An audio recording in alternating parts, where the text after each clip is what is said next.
Yeah.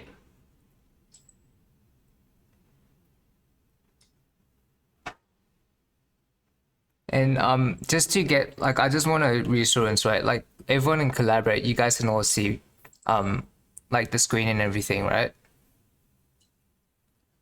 I might be on let's Collaborate. Yeah, yeah, yeah. Cool. Awesome. Great. Yeah. Almost had a heart attack trying to set this up. No worries. I was staring at all the stuff. I'm like, what is this? Is this downloading? What's going on? Here, let me close my Google and open it up again.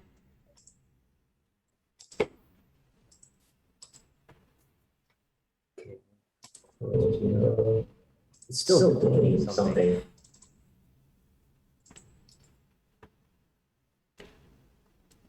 Okay, close.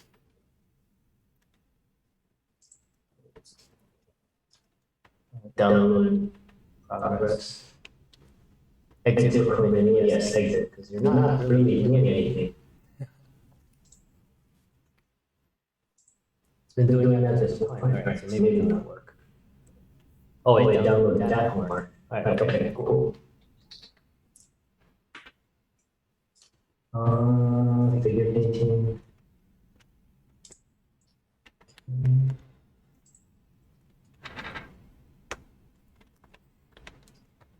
Go to homework. How's everybody's week so far? Or what is it now? It's Wednesday. Oh, the homework killed me. Yeah? Yeah. There was so much stuff. It was just getting the likeness and everything. I mean, it's good. The weekend's been good. Can you see Collaborate? Are you on Collaborate as well, Brian? No, I have to relog in. Okay. Do you want me to? I can. If anyone says anything, I'll relay it back to you. All right, thank you so much. Because what I'm going to do right now is I'm going to download the homework, and then I'm going to shut off VPN, Yeah. and then I'm going to open up Collaborate so I Okay. can look at the comments. Yeah. So I found out that way what happens is if I get cut off here, I'm not cut off there, and then if I'm cut off there, I'm not cut off here. Right. Yeah. So it's like double security. Yeah. I think it looks better this time. I think I mean I watched the recording on Thursday. It seems pretty smooth. Okay. Yeah. Download. Like I was cringing at mine because I found out that I was muting my voice like halfway through speaking. So a lot of times it's like you only get like bits of me just speaking in broken, broken words and stuff, as if my English is not broken enough already. It's all right. Nobody speaks good English. Well, you did a better job. I don't know. I got, let's see, Dawson.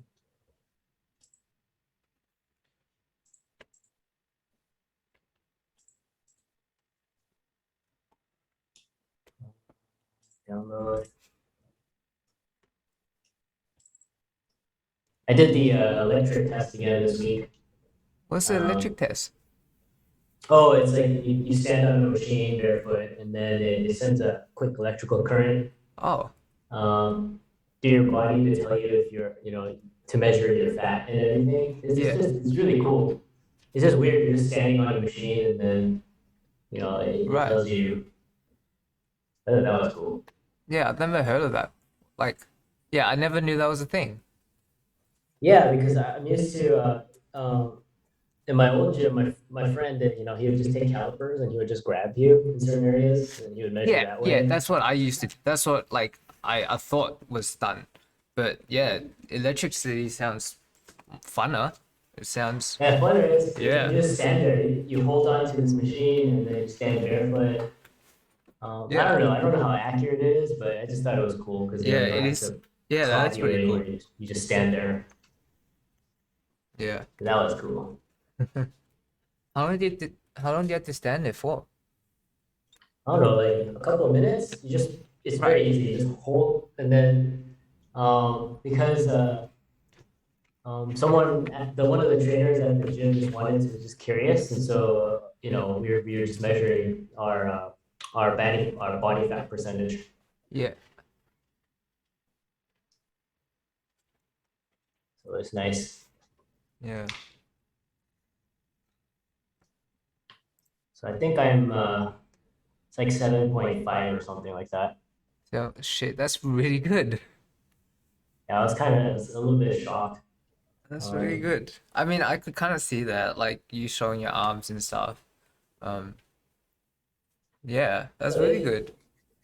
So I'm gonna continue to do whatever it is my friend's been telling me to do. Yeah. Because his workout plan, he's in the US, it Okay. works really well. I like it because oh, it's very logical. He was like, I had a conversation about CrossFit. He's like, I don't do CrossFit. Yeah. It's a great way to get hurt. Ugh. And uh, And so yeah, I mean, and people. I mean, I've trained people in China too because they've been curious. So I just showed them his program, and it's nice seeing people get progress, and Oh, sweet. you know, so they're like, you know, it's weird. Like the questions we get asked, or I get asked here, it's like, oh, are you, first they ask where are you from, when you're not speaking, Yeah. um, and then because you have I have a yellow face. so, so they're like, you're not Chinese? Like, no, I'm not. Like, are you sure? Like, yeah, I'm not Chinese. Like, I'm not lying. Why would I lie about that? Yeah. Um, and then, so, yeah, so they're learning, and then the funniest question I've been asked is, oh, are there Asians in America who are big? Like, what do you mean big? It's like, like muscular. I'm like, yeah, the guy, and I showed them a picture of a friend, and they're like, oh, and yeah, see, he's big. He's like, it's not just a European thing to Yeah. a Western thing, Western body type that can get big. There's lots of big Asian guys Yeah. in America. It's not a thing. They just eat differently, and it's like, so, oh, what do you mean? It's like, dude, we eat meat. like we see a lot of meat and we eat a lot of crap. But yeah, okay, so I grabbed the homework. I'm gonna turn on VPN. It might cut out for just a second, and I'm Okay. gonna log in the Flow. Yeah, no problem.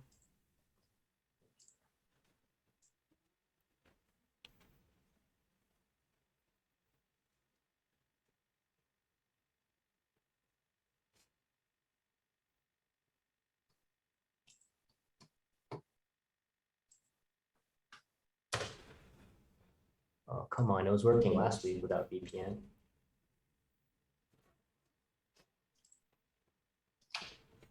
Yeah.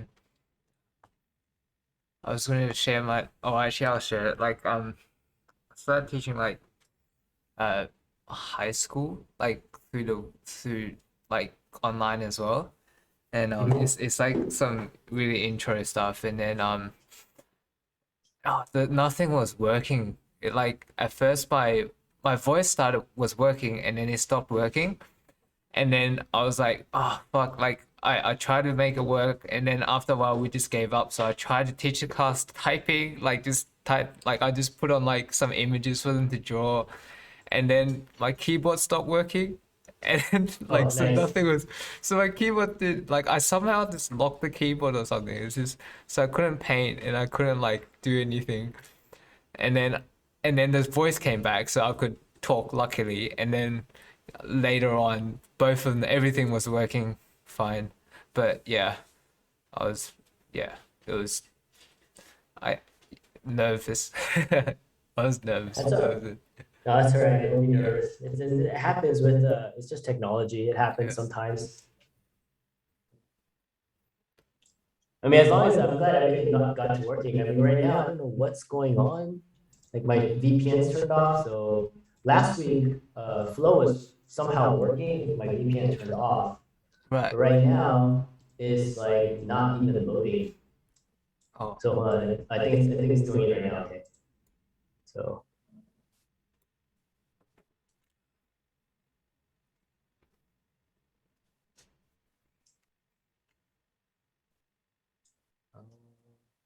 Well, I'll just get started with the homework quick. Whenever this decides to load, we'll do it. All right. So likeness.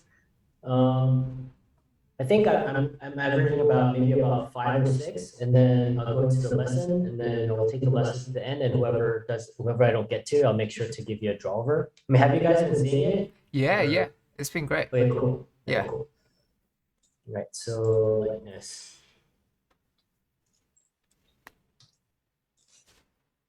By the way, when you get into like concept art, the more you study the figure, like the more in depth you get. I mean, depending on like all the stuff I learned about the figure and like extra anatomy, and I just learned it from other people. And I mean, I did study it as well, like in terms of reading about it and stuff like this, and doing muscle studies and doing the écorché, building the figure and then putting all the muscles on. I did learn that, but then really observing different body types Yeah. and like just talking to people like people who know about movement. Like I have a friend who's like a kinesiologist, so I just asked him about like, hey, why does this happen? And I made friends with some this lady at UCLA. She's I don't know what, I think she's like not a professor, but she's like she works in the anatomy lab. So I got to see some cadavers. I asked her questions about like why. Um, I think I mentioned it before, where women can hyperextend their elbows. Yeah, I yeah. don't know yeah, yeah. So Yeah, like I asked acrobatic her, gymnastics, yeah. Oh yeah, no, no. Yeah, yeah, go on, um, go on. Yeah. no, but it's really cool. Like all the body types I learned, for example, one of the coolest things I learned, it's not one of the coolest things, just to become more observant is like I have a buddy, he can look at you and tell you like, oh yeah, like your calf, it can't grow that big unless you take like maybe growth hormones or something. He's saying like the way your muscle connects, and certain people like their calf, it can't develop, it can't get very big. He says doesn't mean you can't get stronger. It's just people who are like, oh, I want big calves or something. It's just depending on where or the length of your calf muscle, and I forget what it was. He says you probably won't grow. Oh, That's just genetics. He said everybody has like, and it's really cool. Have you heard of? Shoot, I'm gonna because for a long time I learned about ectomorphs, mesomorphs, and endomorphs. That's the three body types. okay. But talking to, I learned that in school, and then when I started talking to that same buddy who's a kinesiologist, he's in the fitness, he says that's not true. So there aren't three body types. They said Yeah. it turns out ectomorph, endomorph, and mesomorph. That is to describe. He says it could be used to describe what you are right now. Hang on. I just realized for some reason they're not seeing the screen share. We see your collaborate page in OBS. Okay, right. So it's on this side. What? So hold on. So, Hold on. Let me quickly get my phone. I have to enter yeah, my code real quick. sure, sure. All right, hold on, sorry. Yeah, yeah. I need a bit of time because I think that I need to switch because hang on. Entire screen stop sharing. Let's see if I can share a different screen.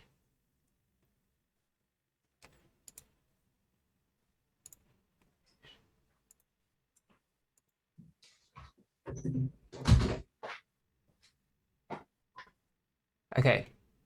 How about now, guys? All good? Yeah.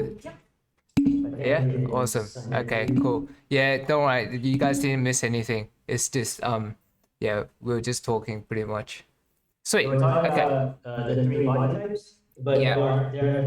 but anyway, he was telling me that that's not true. It's like it's been like a something that I don't know. He said they've already corrected it.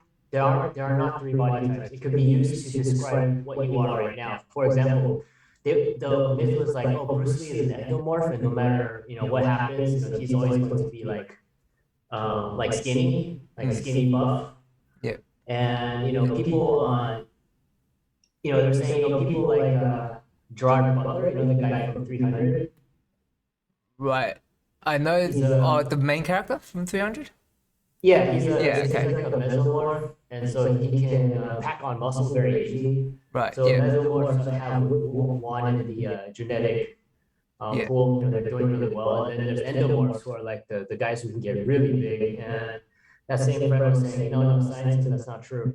So it's like part of it has to do with genetics, but he was saying that if Bruce Lee really decided to eat a lot and bulk out, he said he can get buff, he can get big, and naturally. And then obviously, if you want to get like the bodybuilder size, like because there is a section in bodybuilding called natural bodybuilding, and then Yeah. bodybuilding. He said like you have to take some kind of steroids and growth hormones, but you can absolutely get that big. And he said genetics does play a part in that. Some people are just for example, I have a stubborn chest, means my chest muscles don't grow very fast, but they're strong, like Mm. and then like I have retarded arms because my triceps grow really fast. Like that's why I don't. My arm can get Right. misshapen very easily. I found Right. that in high school. Like I don't need to do a lot of my tricep, and my tricep will just be like it just pop out. Like literally, it was like what the heck? My arm looked like a D. It's my bicep. That's kind of that's kind of cool. I mean, you got big arms and No, but it's like a genetic thing. yeah. So Yeah, I know what you mean because I'm like the other way. Like I can pack like my chest can get big just without me not doing much. So I have to work back a bit more. Just to try and balance that a bit. But yeah, I know what you mean because like I've got friends who I used to work out with and yeah, like yeah, like we would do the same thing, but like my chest would just swell and his one wouldn't. yeah, I mean, it's Anyway, just yeah. that part is genetics. But so he was just saying there are no, I mean, it's like yeah, it's like people who are heavier weight. Generally it's not genetics most of the time. It's because they have like he was just explaining. I found all of this fascinating. He's like, well, it's not because a long time ago they said, oh, your parents are fat, so you're going to be fat. Um, that's not true. It says your parents are overweight, so they taught you poor eating habits, so more chance you're going to be overweight. It's not genetic, unless you have some kind of medical condition. And one interesting thing that he told me, and I have got to read up on it because he told me this recently, is he was saying that there is like a superhuman power genetic, there is that does exist. Well, for people who can pack on size very easy, and it's genetic. And he said it's Samoans. Samoans. All right. He said they do have a gene that allows them to pack on muscle and size a lot better. And he was saying that like the statistics say that if your mom and dad are both Samoan, um, there's like a 40% chance or something that you could probably play in the NFL, like the National Football League in America, because Wow. you're gonna get big. Yeah. So I thought that was interesting. Yeah. I mean, it kind of makes sense because there is like a general stereotype on like even like the genetics and kind of like race wise as well. I mean, not saying like it's impossible, but like yeah, like they do tend to get really big. Yeah, like I know there's a lot of sumo wrestlers that are, like I forget which Yoko Akibono or something. He's I don't think he's Japanese. I think he's like Samoan. He doesn't look Japanese. There's a lot of like champion sumo wrestlers that I've seen that are Samoan. If you look at The Rock is Samoan. Um, I don't know. I guess it's just you have that. It's just kind of cool. Yeah. I just thought that was interesting. It's cool because I don't know. All this stuff is fascinating. Like for example, when you're designing a character, these are all things I think about because of all the people I've been exposed to. Like my friend that does he explained, like boxing. Yeah.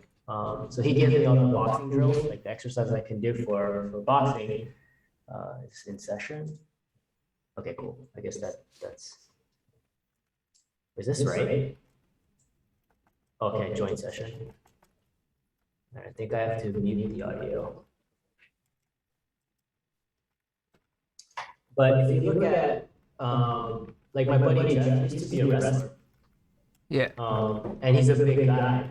So his body changed according to, or formed according to what his body does, and it was just so cool because there's a saying, your habits is what builds you. So you know what, when you look at people, you can tell, oh, this guy's fast, or this guy's, like sluggish or whatever. But when you look at my friend Jeff, he looks like somebody who can shoot in, like for wrestling. He has like no neck. Yeah. And it's because, when you shoot in, you need to protect your neck. So he has this very stocky build, um, which is interesting. And then there's a lot of strikers at the gym I used to work out at, and you can tell who's a striker just by looking at them. And especially like a lot of boxers, they don't develop their back delts that much because they're always hunched over like this. So this part gets extremely big. It's even like a gymnast, their front deltoid gets really big because they're always pressing like that, but they don't develop their back delts that much. It's just so interesting. I don't know. I just found this stuff interesting, like the body type stuff. Interesting. Yeah. For sure. Because there's so much you can play with as an artist as well. Yeah, Because you can exaggerate and depending on what function they have, just even amp it up and whatnot. yeah. I mean, it's really cool.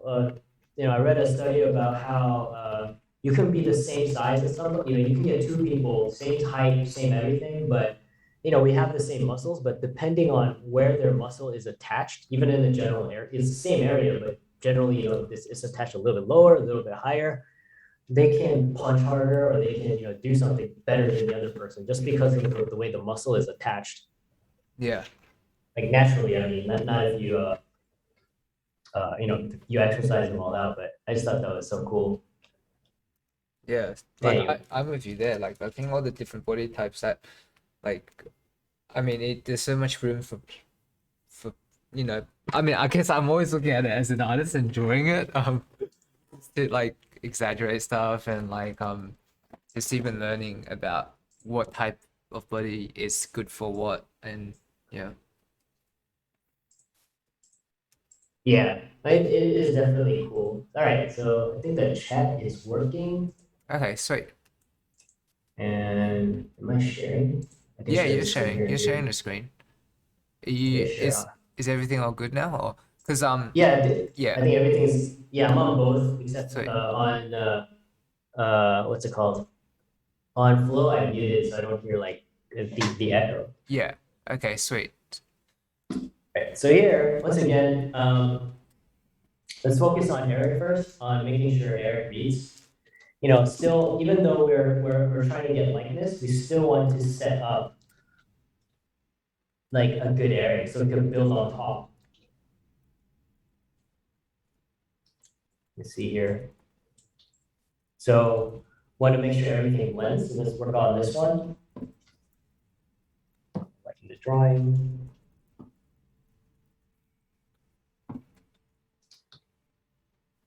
Because today we're going to go into the ways of creating form. And theoretically, if we get really good at just with shape and then playing around with the form, we should be able to draw a believable figure. Mm. Anatomy, all that other stuff becomes like just another tool that makes it easier. But in terms of, so let's start with this one. So start with our circle.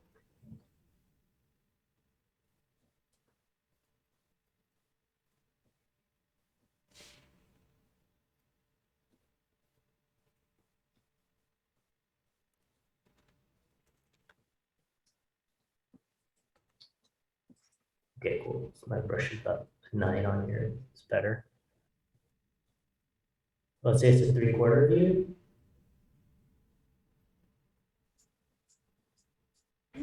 I know you're adjusting for Barry by making the face a little bit longer, but we need to blend everything. Remember, I don't want like the arms still feel a little bit narrow. They feel like the Raggedy Ann, when you do this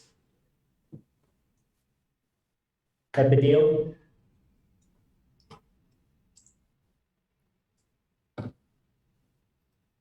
So I'm gonna just draw an arc basically.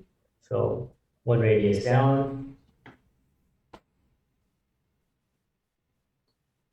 So he's tilting his head back very slightly. We need to be careful of the center line, even when we draw the chin. The half radius out.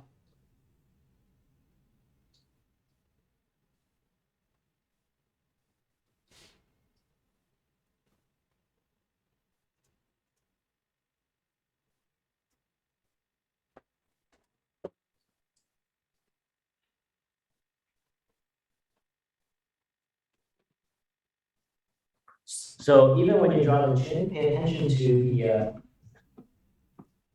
the center line, these 2 points. So one thing that ends up happening is as we draw is this point and it tends to go in a little bit. And so it makes the face look like there's less face on this side and more face on that side. So we need to always be aware of the actual chin. So that when we start building everything, that we are on a front plane.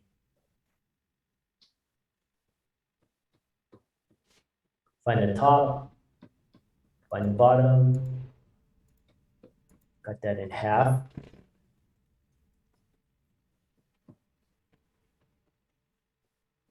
Going to be the same as the chin. Back for the ears.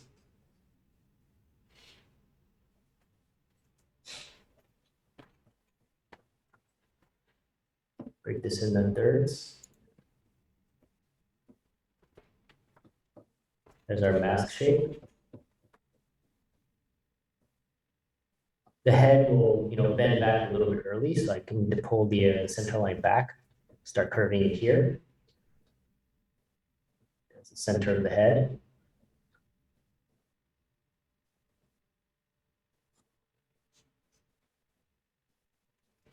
Draw the ovoid for the ear. To blend our skull to our mask shape.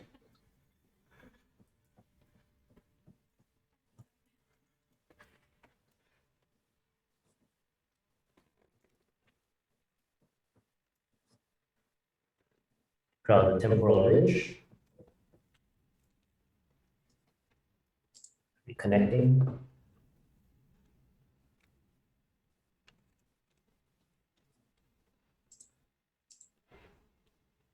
Everything all good? Yeah, just a flow shut down, so I'm yeah. reconnecting. Okay. I'm just letting Okay. it do its thing. Yeah.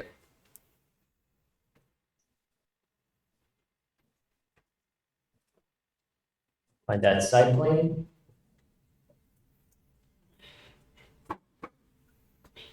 Ankles down. Draw that mask shape.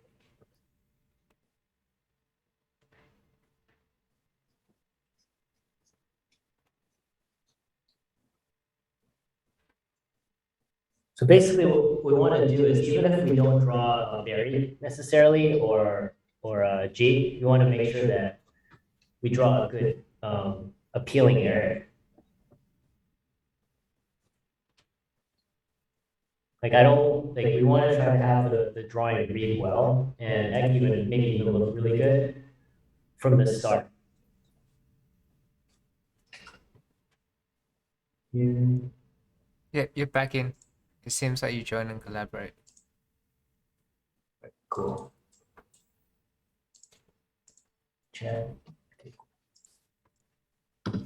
So we don't want to wait until to have a good drawing. We want to just already kind of start having a good base. We don't want to try to, like I said before, we don't want to try and save the drawing by rendering or by adding detail. Yeah, makes sense.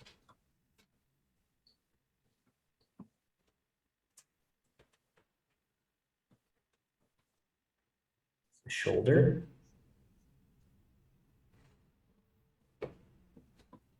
So in the chat there's a few like I got a few names. So what happens is because now we're doing Google Drive, and also like to everyone who's listening, Jasmine actually downloads the homework from Flow at 4:45. So if you guys are late submit it later than 4:45, you guys would have missed the like she wouldn't be able to download your homework. So Brian wouldn't have it. So basically, there's 3 students here who missed out on that, and I was because I don't have the link, but I can ask Jasmine to get those homework to you by tomorrow or something.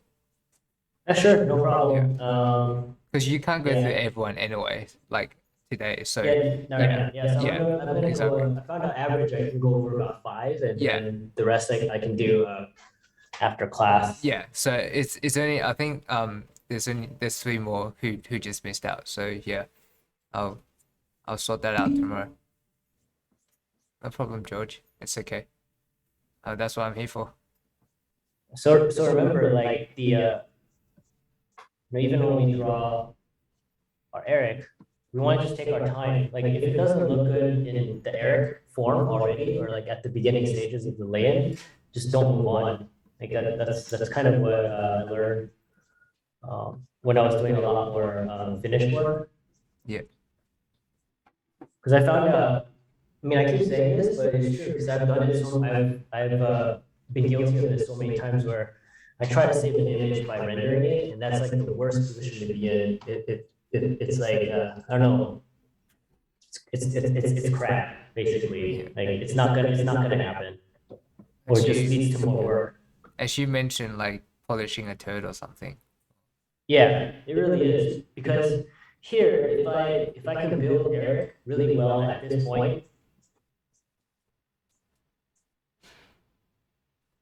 So let's say we're just drawing Eric. If I can build this really well, so let's say I decide I want to start focusing on the skeleton, right? Because I spent all this, it already looks fairly good, and I have things working well.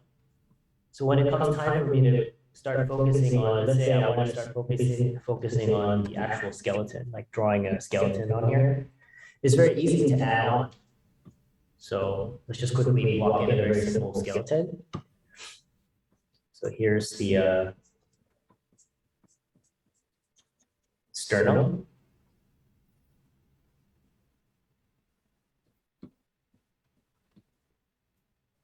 Here's the rib cage.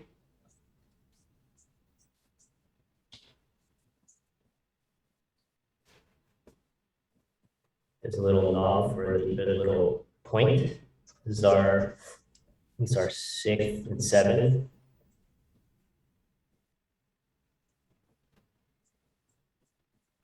This is all cartilage, by the way.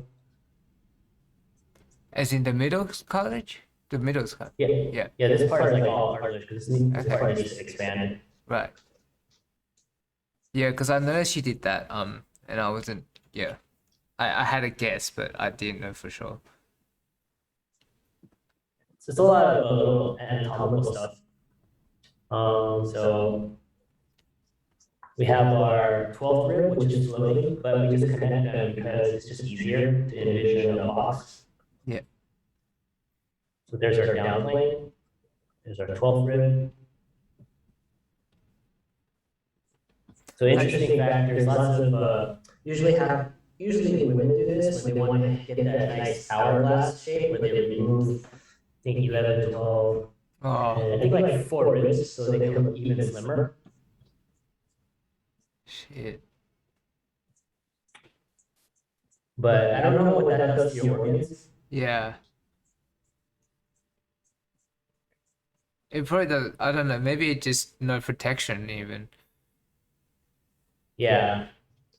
Less protection. It's not. I don't know. I don't want to remove bones unless there's. Yeah, because they're there for a reason from evolution. Yeah. I don't know. I look at the outcome and I'm thinking, I don't know. It doesn't look natural. So it looks really scary.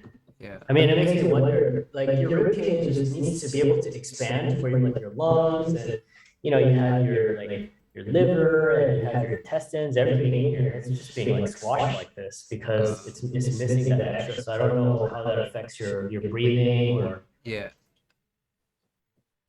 Yeah. So I actually was I had a plan when you did the skeleton at first to completely memorize it and learn it. But that plan kind of just went out the window as soon as I started doing the homework.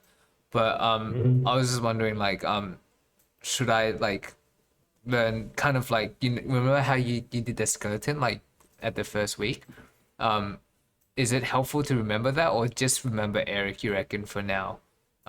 Because Just remember Eric for now. okay, It's a yeah, lot to remember yeah, because, for example, you are not going to be drawing uh yeah, the skeleton, there's no need for you to break this into quarters right now, and then yeah, make sure that when we get down to here, this is the fifth rib, yeah, and then six and seven connect here, and then we have to make room for, and the tenth rib is actually starting roughly about the midsection here, and it comes down, and then that's your tenth rib. Like, you don't need to remember that kind of stuff, at least for right now. yeah.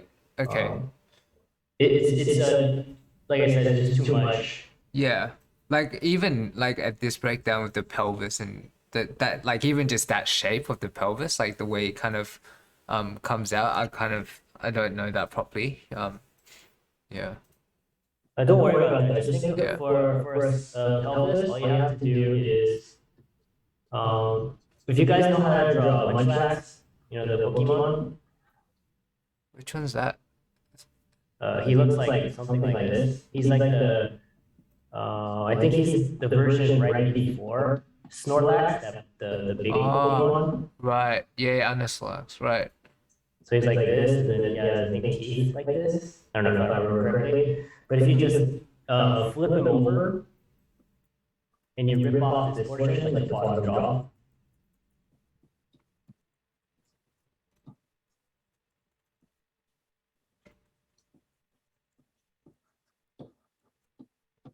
and you cut, So that would be the pelvis. it's Yeah. like a simple pelvis shape Yeah. because your stomach will sit Yeah. like that, and then this is your stomach muscles. And this part you never see it, like on a living person. Yeah. Yeah. All of it gets covered by your fat, Yeah. genitals. There's also muscles. So I still remember like studying the inside of. I mean, I'm glad I did, but at the same time, I still wonder why am I studying the inside of the muscles in here. Most of the people I draw wearing hands, Yeah. and even somebody who's naked, like they don't really have those muscles developed. It's usually just it's more fat there. Yeah. And to see the muscle there, the model needs to get into like some certain kinds of poses so I can actually see the muscle. Like they need to be standing on one leg Yeah. and doing the I don't know the yoga poses. Is it? I don't know. Where you just basically all your limbs are on the floor and one leg is high up in the air. So that's like about the only time I can see it. Right. I don't know what that pose is called. Yeah, I don't know either. Yeah. All I know is yoga has some Yeah. Yeah.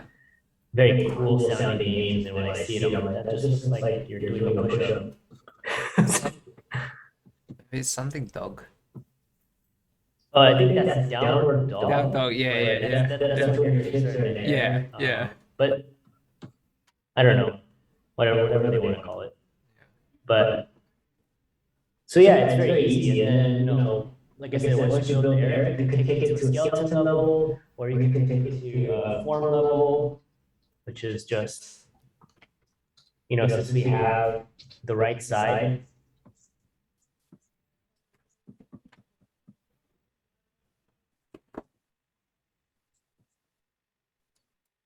So we just want to focus on form. We could think about, okay, how does the shoulders attach?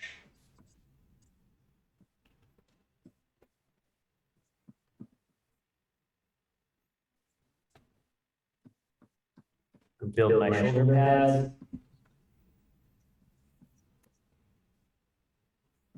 Our humerus, there's the arms sticking in.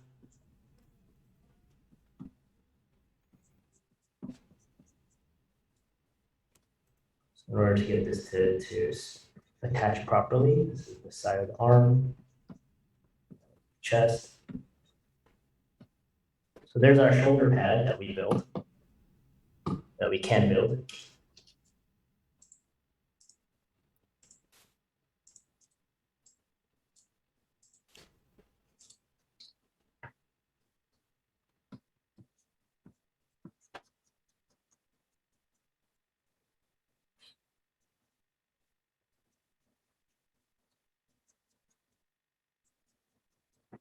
Right? And then we can attach it because we just have a simple air, and then we get this, then we can take it to the next step and separate all of these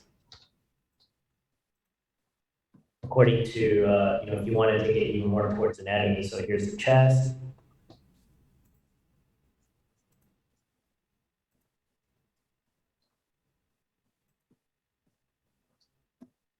Here's the I don't know muscle. If you want to add the deltoid,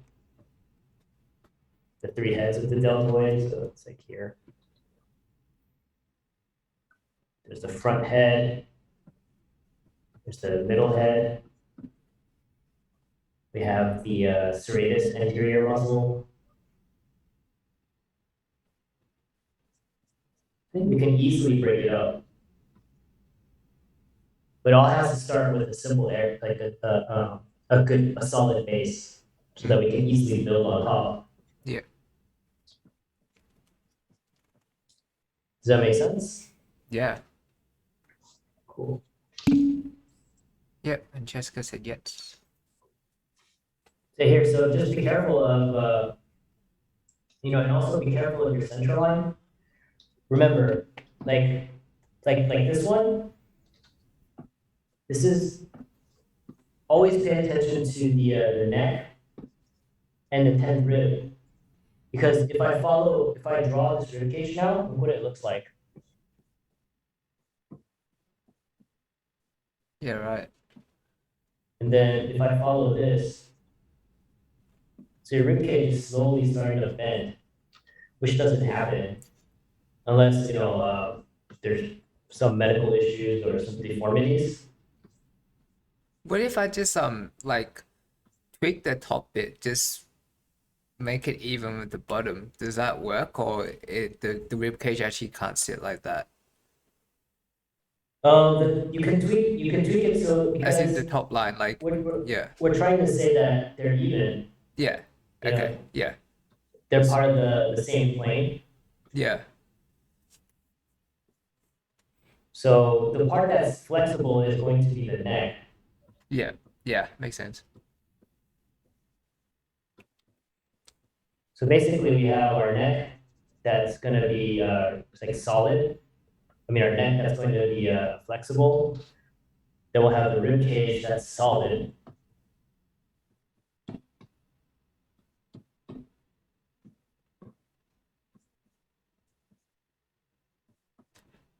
Then we have our midsection, which is going to be flexible again.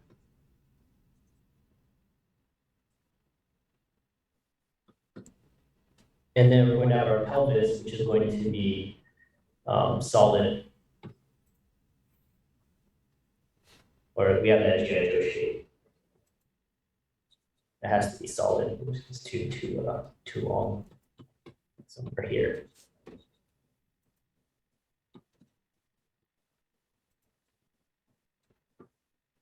And this part is going to be flexible, so that we can move the legs around.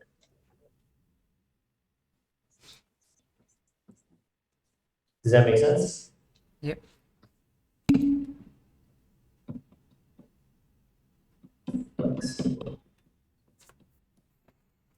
And these parts are solid.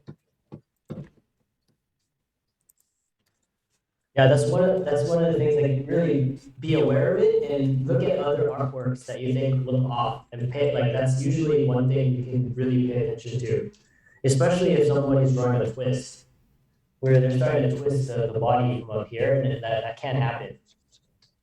Because we have a sternum, unless it's like a really flat style, and they're intentionally doing that. Because that's something we also have to take into consideration. Yeah.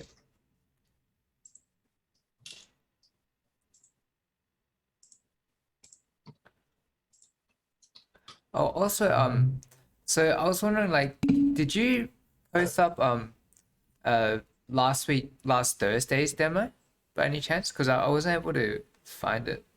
It might have been in the drive or something. Let me check. I believe I did. So if you did, it would have been on Flow, right? No, it would be in the drive. Okay. Let me see here. Wednesday night. Wednesday night figure class. And then the demo, right? Demo. So it'd be week 3. So the demo would be here in week 3. Right. Nah, because I have to talk to Jazz because we don't have access to that drive. We like Okay. it's Jasmine who actually just moves to all the homework there. So we can't edit it or anything. So yeah, I okay, so yeah, you can keep putting it there. Like just I'll just let her know that she probably need to upload the demo up as well. That's all. Yeah.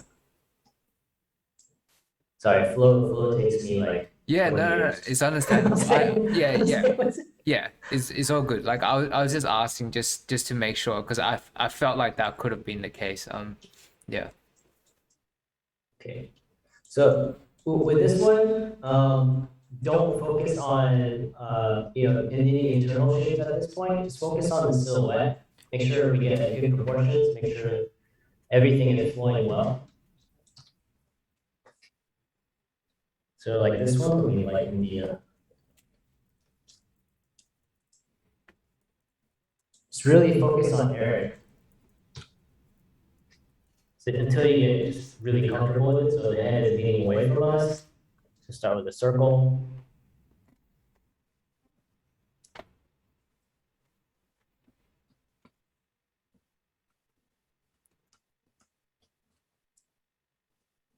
Like the better we can build the section 1 and 2, later on when we start really studying the arms and the legs, it'll be so much easier. Yeah. Especially so with something like the shoulders, because the shoulders are, I think the shoulders are harder to draw than the hands. Like, As in the way they connect to the clavicle? yeah, and everything, like to make it look correct, Yeah. it's more challenging than like it's a little bit, I think it's harder than the hands. Hands are not as bad. Right. Because the hands, I think a lot of times the hands just intimidate people because there's 5 There's fingers. 5 of them. Yeah. So it's like, oh man, you guys are like 5 different things when it's not, don't have to worry about that. Oops, sorry. Okay, so the head is leaning away.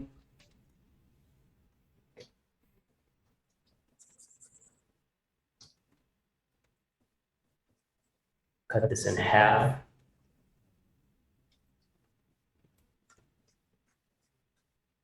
And then find our eye line.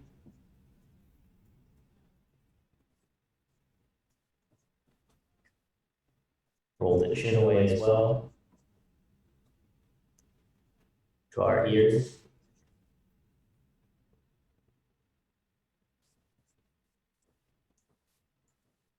Break this into thirds.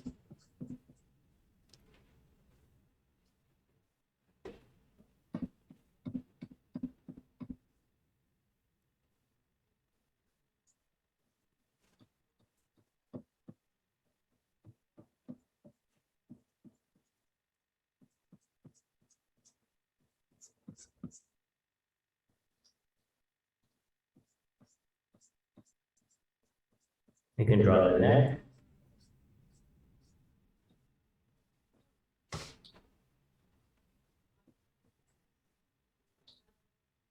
So just I would recommend getting in the habit of, if after a line has served its purpose, just get rid of it.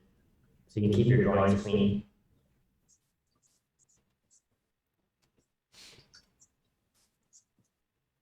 What ends up happening after a while is our drawings can start to look like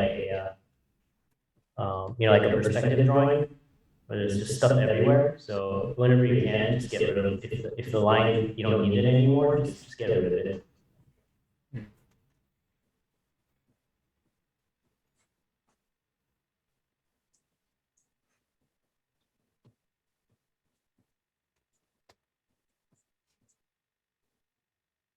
I was explaining to the Chinese students who were doing like what's it called? Talking about, oh, there's Blender now and everything. It's like, yeah, Blender's a great tool because it renders everything for you.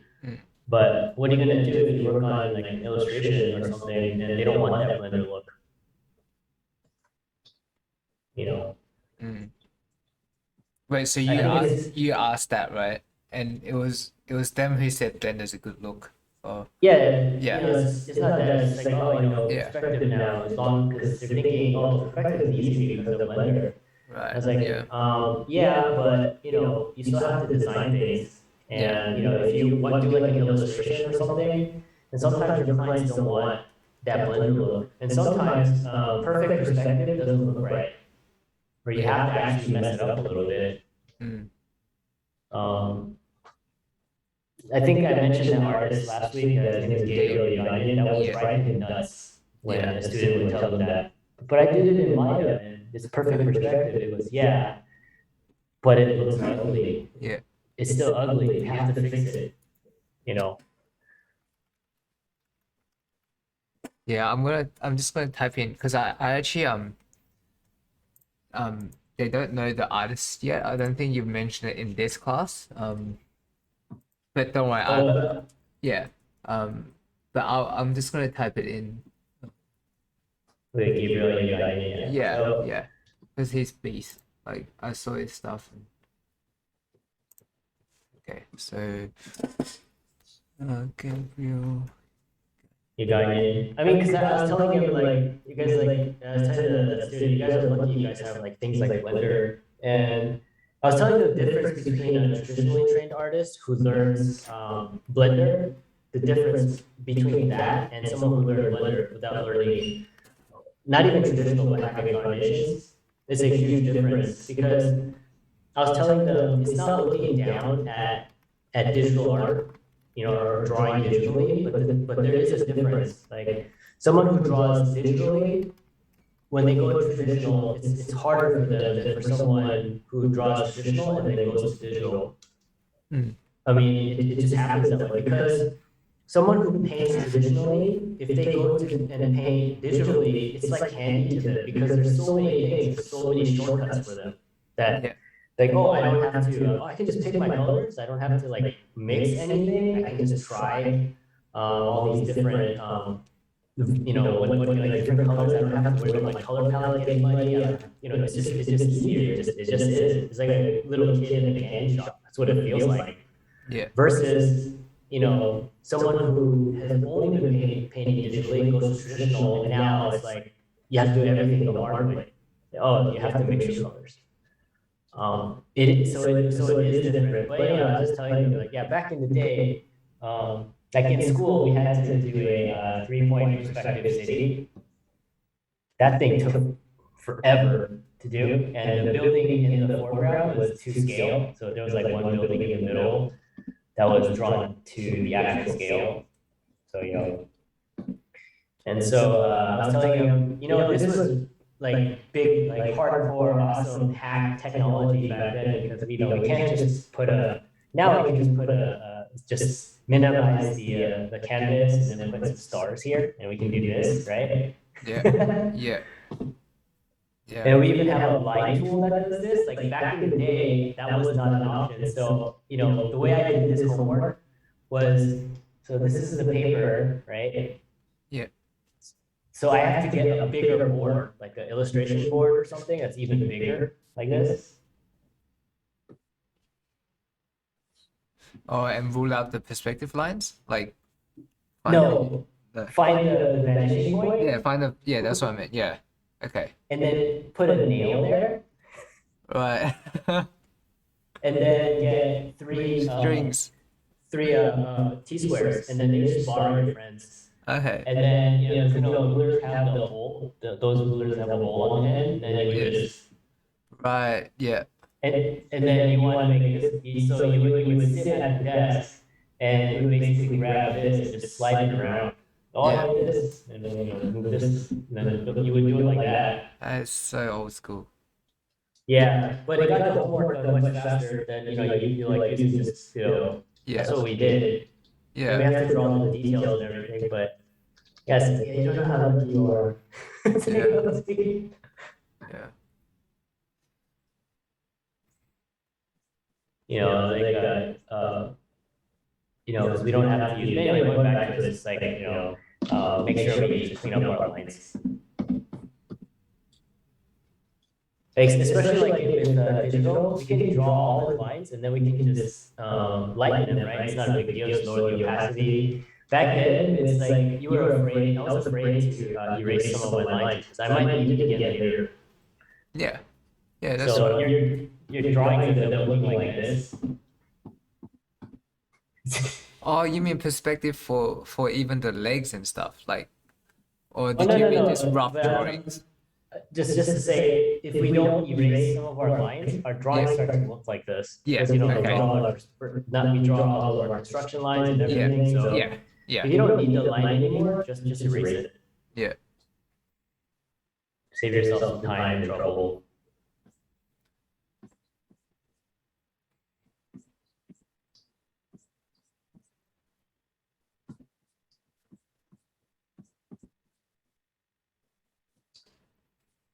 But really just make sure that stage one and that your head and shoulders, basically, when we draw the body, the figure, we're basically drawing like kind of like a sword. The sword has the weight on the back, on the handle, and then there's the neck part. And then we have the guard, which is going to be your shoulders. And then basically we have the blade going down. And the legs can just be considered part of the blade. Right. So until we draw a good, head, this part, the guard, and the body, just don't move on. Until it looks really good. So 1, 2, mark it off. 3 is somewhere here. I know it sounds like a broken record, but I mean, this isn't like the hard part.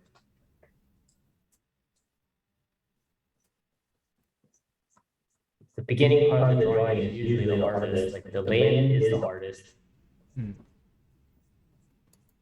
It's like this, if we spend a lot of time planning and plotting stuff out in the beginning, then later on when we start rendering and adding on muscles, like in South Park, they say you're gonna have a good time. If you French fry, you should be pizza, French, whatever.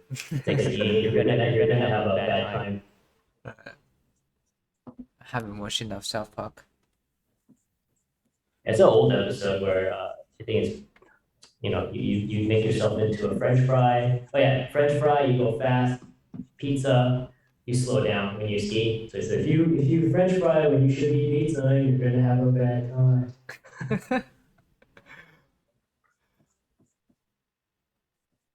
So just spend time on stage 1 and stage 2. Make sure that looks really good before moving on. Like really take your time here. Like I know, like I said, I know I sound like a broken record, but this is really important. This like already, like I'm trying to help you to have good starts. It's a really good habit to have, like having good, like just these like good starts, just so that later you don't pay for it. Yeah. Stuff that you can fix in the beginning, they do come back to bite you in the ass like way later, and it's like the worst feeling. It's like, oh man, I didn't work out the head, so I did this beautiful torso, and I painted this beautiful armor, but now it has like a crappy head. I should have resolved that like early on, and it's double harder to resolve it now because I don't know, it's this is kind of how it is. Yeah, you have to go back to learn it, and then.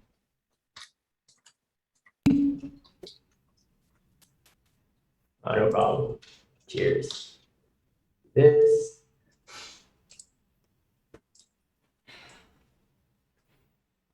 And then like,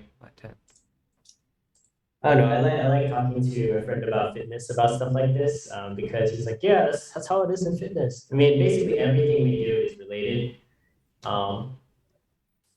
like in every discipline. But it's just like I like talking to my fiance about this because she's a writer, she's a poet.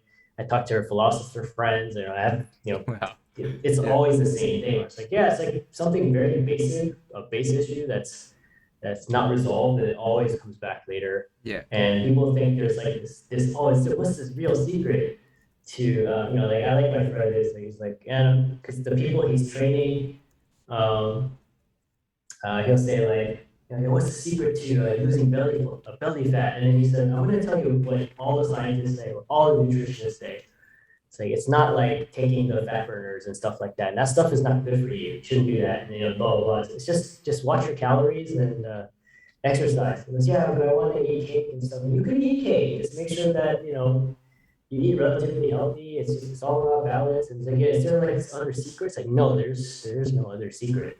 That's basically it. And it's the same thing with drawing. Yeah. And that's why like Steve Houston, he'll tell you exactly what he's doing, but Yeah. so is there more? It's like, no, that there isn't anything more.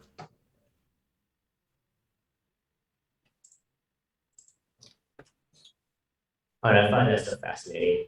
And plus, I don't know, he went off this like last week. We just had a quick talk because I'm sorry guys, Americans they like to complain because things are not big enough. What? Even in And Costco? huh? Even in Costco? No. No, it's not even that. It's just this lady was complaining that the towels were not big enough for her. Oh. And it's the hotel's fault. And my friend was like, dude, what is a towel? Are you Yeah. serious? Like Yeah. towels in a hotel, the large ones, they're already big. They're for like, you know. But he was just like, he's like, I feel so embarrassed, man, to be an American because like, to Everything's the rest of the world, it's like, oh man, I want to pay more money because um, the airline is asking me to buy two seats, and it's not fair. I have to pay more for bigger clothes. And I'm like, dude, that feels so like I feel like, and I agree. I feel like Americans have nothing important to worry about. So this is why we can talk about like my clothes don't fit. It's the person's fault, and I don't know, man. Like I'm small in America, so like when I go to like Walmart, I still remember I had to go to Walmart to get a pair of shorts because I was just spending the night at a friend's house and I want to be comfortable. And Walmart's cheap; they're open until 11. So I went there, and they didn't have like people sizes, full size, normal sizes. like normal. Like I bought a small size, and it's like a dress. I know I'm What? small, but it's like, come on, dude. So it goes the other way too. And I don't know what, and I don't know why she's complaining. Just buy clothes that fit you. Like most people can't find like clothes that exactly fit them. It's not a big deal. They just wear whatever they need to wear and they move on. It's like don't blame the I don't know. And it's just kind of embarrassing, especially during the pandemic when Americans were like, "Oh, toilet paper, toilet paper." And say, why Yeah. not buy some food? Buy food. Yeah. Yeah. If we're facing the end of the world, we need food. Toilet paper is like shouldn't be a problem. Yeah. You can use leaves. And, yeah, you can use these. Um, I don't know. Okay, this is, Like I just took it to another topic. Okay, use. no, it's just funny because my uncle had funny stories about when he was in Korea and then they're more. So, oh, use these, fucking, it's not a big deal, and blah blah. Like, anyway, it's even more embarrassing because Chinese people here will ask me, why do Americans want to buy toilet paper? So I really don't know. Really don't know because they're seeing videos of Americans fighting at Walmart for toilet paper. Right, so you guys don't, so in China there's no outage in toilet paper. No, we never had that issue. Okay. Yeah, Like, yeah, no, because we had it here in Australia as well. yeah, like Yeah. it was, people just stayed in, and then Yeah. Like like as you that was do. that. You Yeah. need toilet paper, you can just order it Yeah. on Taobao or Yeah. whatever app or market app, and they'll just bring it to the gate. You go out there, wear your mask, and then you get no, there's not like we have a bidet and everything, but I think it's because I don't know. I think people here they're just more concerned with food, and I agree with them. Like, I wouldn't keep getting food. Mm. Like if it's the end of the world, if like you say it's a doomsday, toilet paper is not an issue. It's really about food. Yeah. Priorities, right?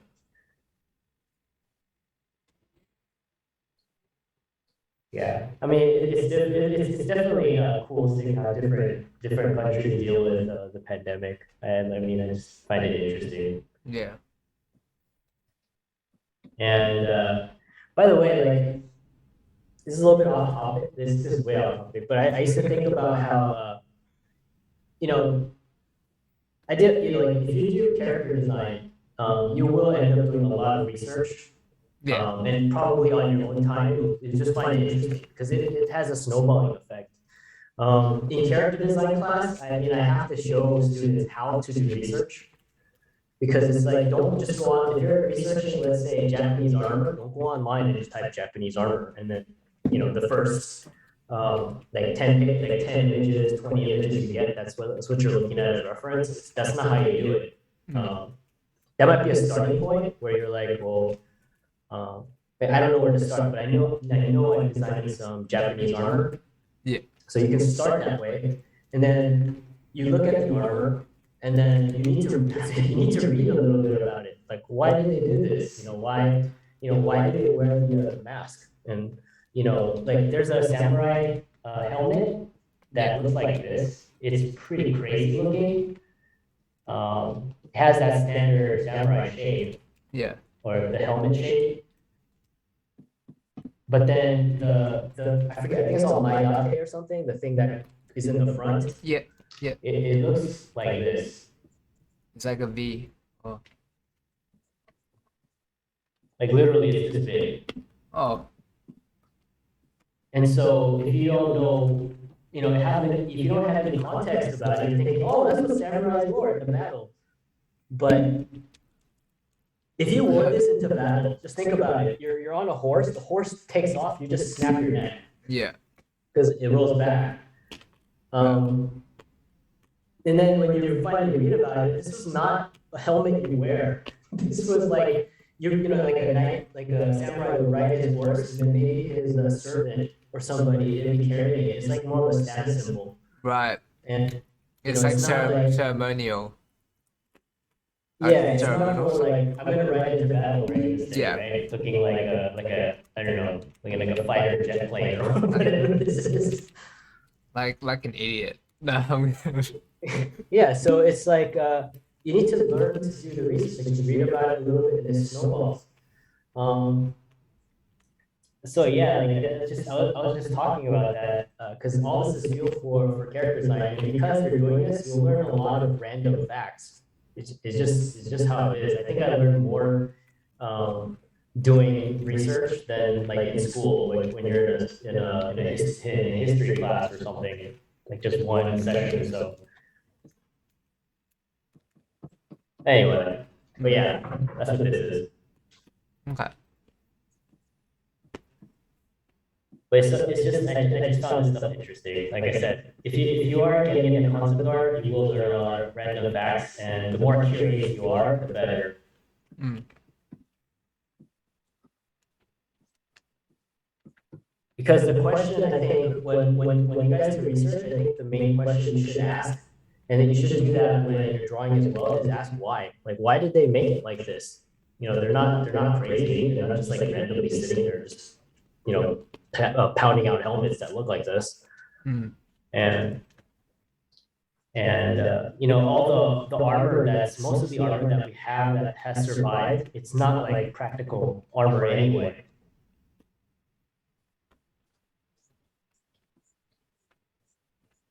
Like, did you guys know that? A lot of that? especially the medieval armor, it's not practical armor that you would wear into battle. It's usually a lot of them can be ornate and everything. Is that Armors because are like, yeah, go Go go. ahead. Oh, I was gonna say, is that because they're the ones that they bury with? Like they bury lords with those armors or something. That's why they preserved them so well.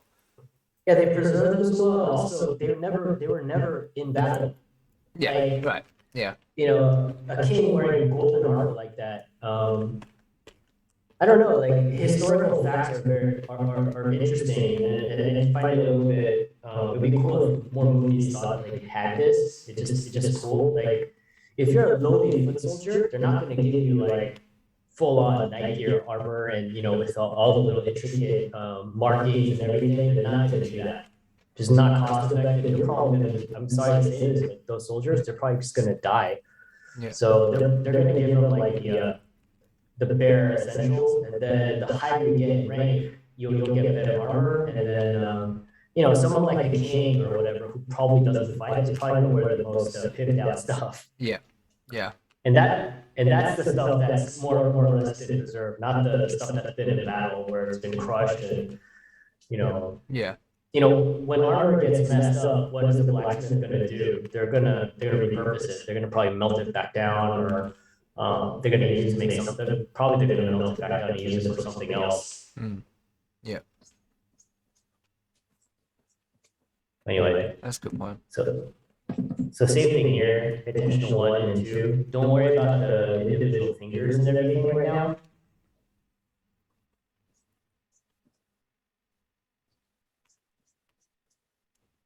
So we solved the head. I'm gonna say the head is tilting this way.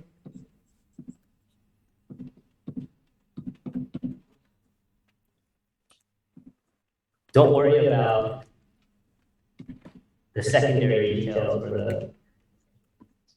for the smaller stuff yet. Like fingers are, like final details, I think.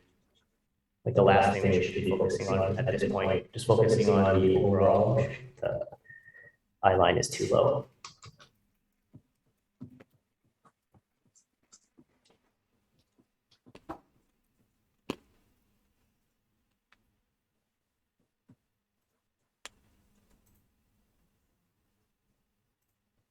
Pull the neck out.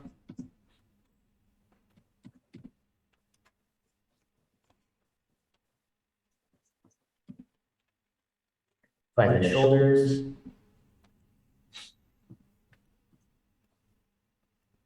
Get the arc of the back.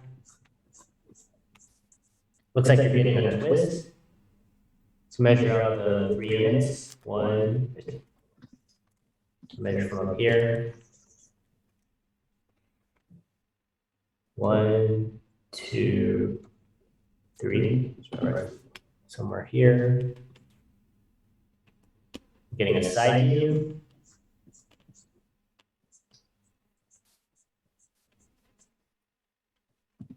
So we're going to use our shapes to communicate the twist.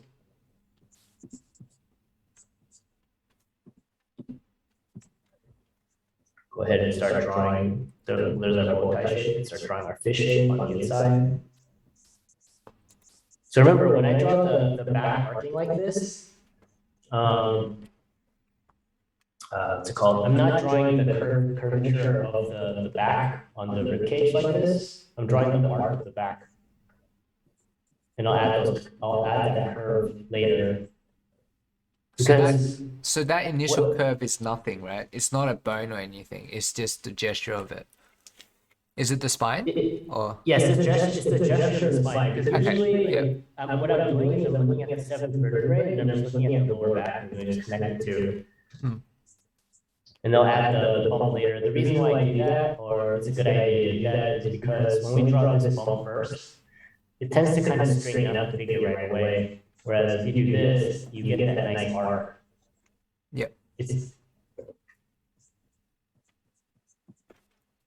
Go ahead and draw the fish on the inside.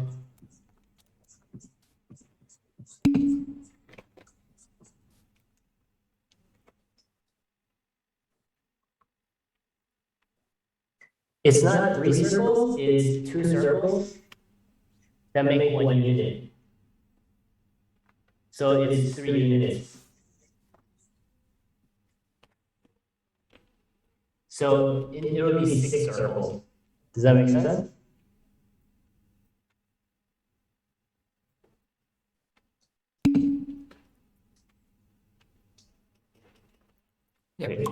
no problem. So like I said, for right now, just make sure that you can get your area to look really nice. That's all it is. Don't worry too much about lightness.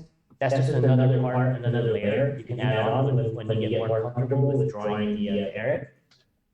But for right now, just try to figure out, try to get the Eric to look as nice as possible. Because that is, drawing Eric nicely is partly just designing. Like I think I did a drawing like this before where once we figure out, like, I'm gonna draw like a potato sack. Here's our character.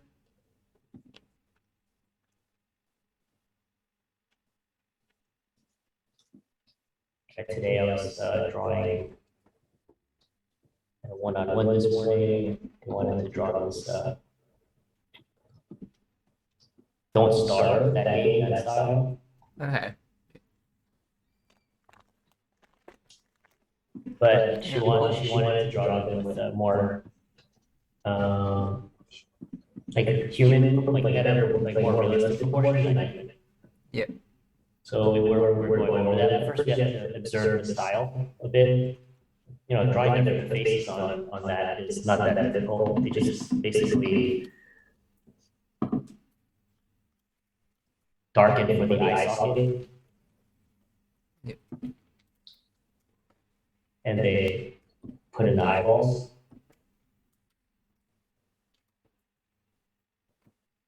And they have the eyebrows. Everything else is the same. And we still try to figure out the head. Mm.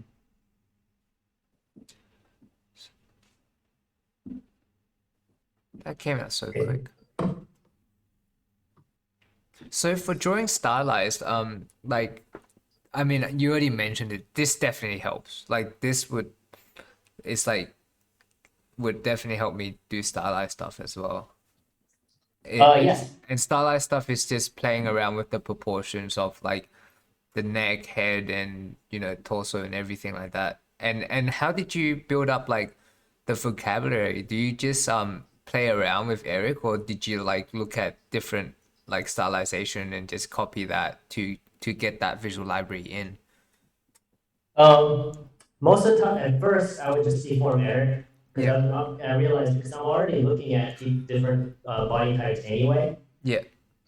So that part happens naturally, but then eventually you'll hit a wall because you're just mostly relying on what you know, what's visual, and the shapes I see in the figure are kind of predictable after a while. Hmm. So I started looking at like Looney Tunes, like what kind of shapes do they use? Right. Even though it's like ridiculous, it's like the totally other end of the spectrum. And then I started looking at anime, what kind of shapes do they tend to use? And then I was like, oh, Looney Tunes and anime, they kind of have similar shapes. There's that, and then you start looking at maybe different comic book styles, like Scott Campbell or them, but what kind of shapes do they use? And you just and then you start incorporating those shapes into your drawings. And you start messing around with the proportions, like Looney Tunes proportions, you can mess around with that, then you can mess around, look at like Pixar's characters and then incorporate their proportions and the kind of shapes they use, and then you just start building a library like that. And then once you start drawing more realistically again, like all those shapes that you learned, they transfer right over. You just don't use them like the way that they're using it in a more stylized sense. Yeah. And when you say look at, you don't just look at them, you would like copy them, and some like, because for Looney Tunes, like a lot of them's pure 2D, and you have to do a bit of work to kind of figure it out in what it feels like 3-dimensionally and stuff. So you would kind of just practice doing a character, like I'm only guessing, you would practice doing a character in 3-dimensional space, kind of like in a more realistic setting. Is that what you would do, or? No, I just, if I need to, I'll just do a master copy so I can figure out, because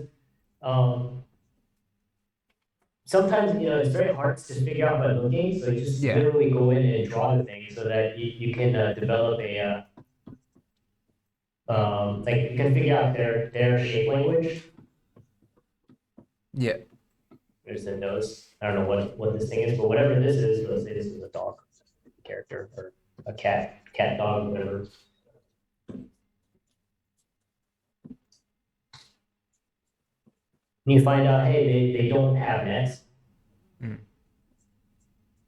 They use the Eric number 2 shape that they use, or this style uses, is a beanbag or Yeah. kind of exclamation, or I don't know, like a pear shape or something, or a teardrop. Yeah. And they just draw the shoulders just somehow coming out. And they rely on overlaps.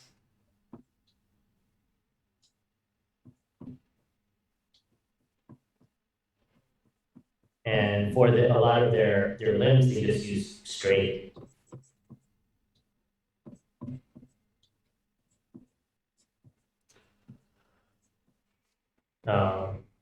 Like tubes or rectangles. I mean, it depends on the character too, but these are the kind of things I look for. Like if the shape, basically, if the shape interests me, I'll go in and I'll study it. Yeah. And then what kind of sometimes they use this type of lead. They have the Yeah. Yeah. I've seen those. Yeah. and this is a Looney Tunes. The drawings are meant to be very simple, and also everything needs to flow together because the characters are designed to move. Yeah. You want the tail to come down like this.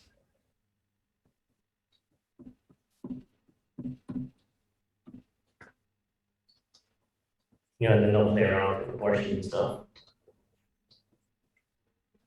Oops.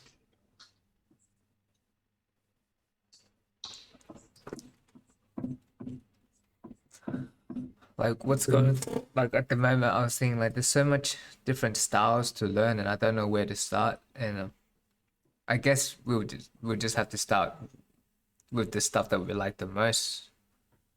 Yeah, I mean, it's only natural that you draw what you like, Yeah. right? That's like when someone asks about learning or teaching a style, you can't teach someone a style. Then it's not their style. Yeah.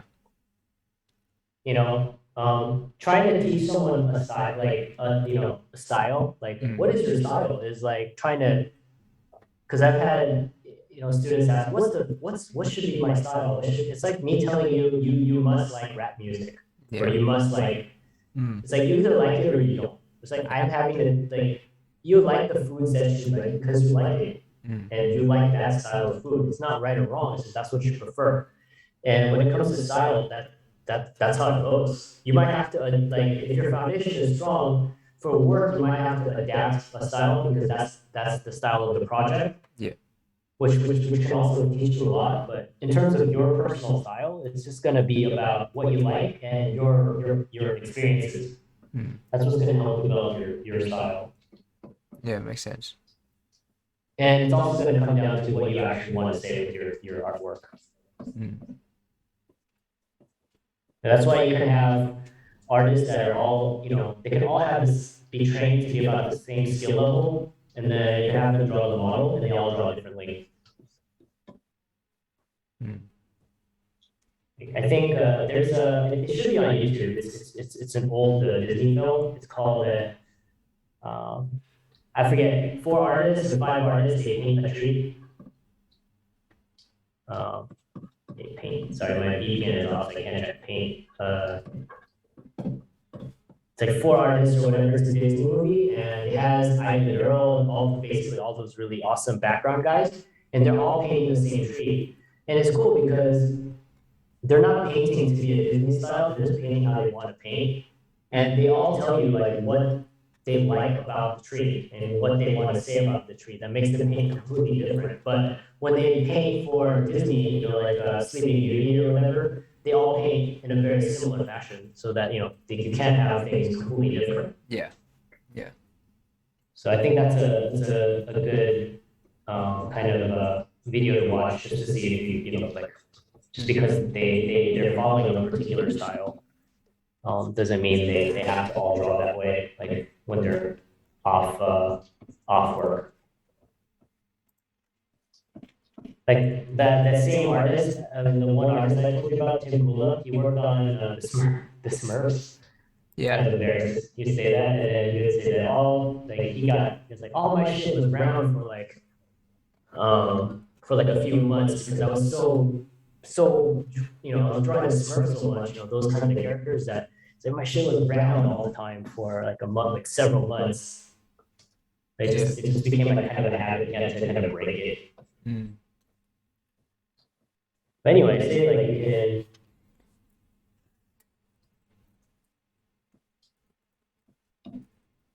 That's all it is. But anyway, going back to this, so here's stage 1 and stage 2. You built out the beanbag.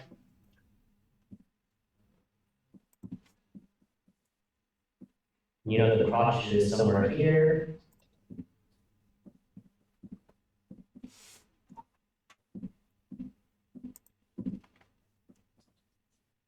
So when you enter stage 2, like the next stage, adding arms and the legs, it's going into style, so the shoulders are up.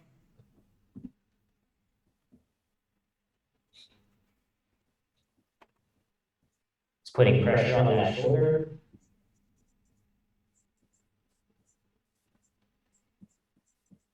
They have like the very thin.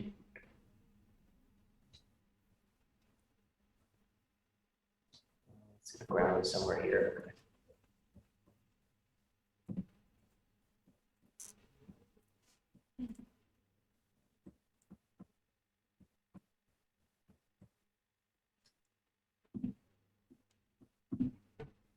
Overlap for this shoulder. We won't see these overlap with the other shoulders. Comes down. There's the chest. And then we can find the knee. Let's say the knee is somewhere right here. Connect the legs.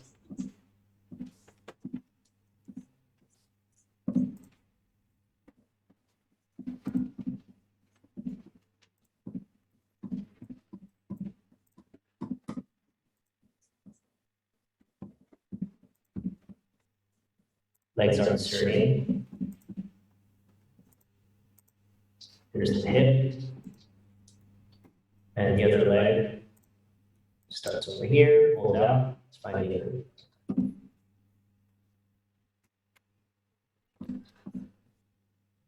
It's the other leg.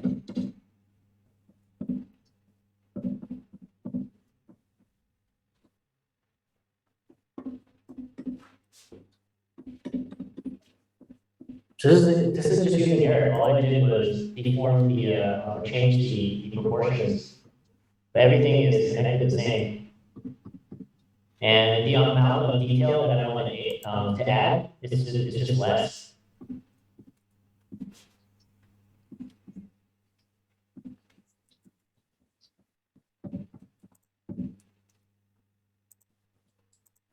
Does that make sense? Yep.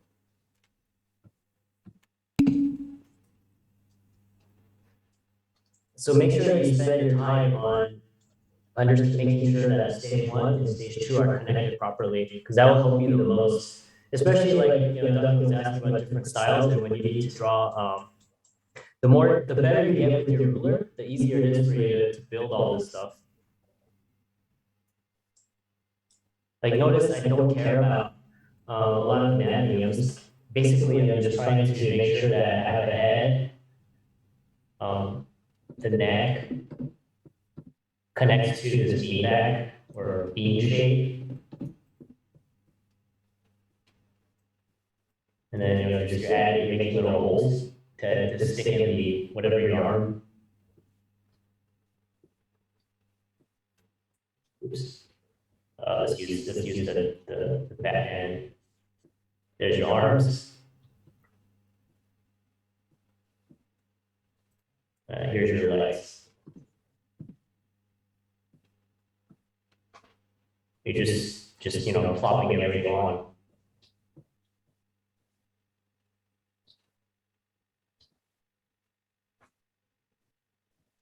mean, this looks very simple, but this is basically the idea where you're playing with the draw more realistically. It's just if we can get it to work, it look nice with these with these very simple properties. Then when we start to go complex, it's very easy. Just remember, making your drawing and adding more detail is really easy.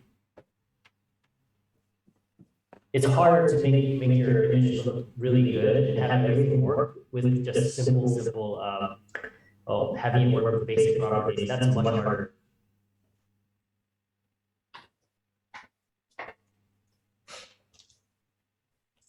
Does that make sense? Cool.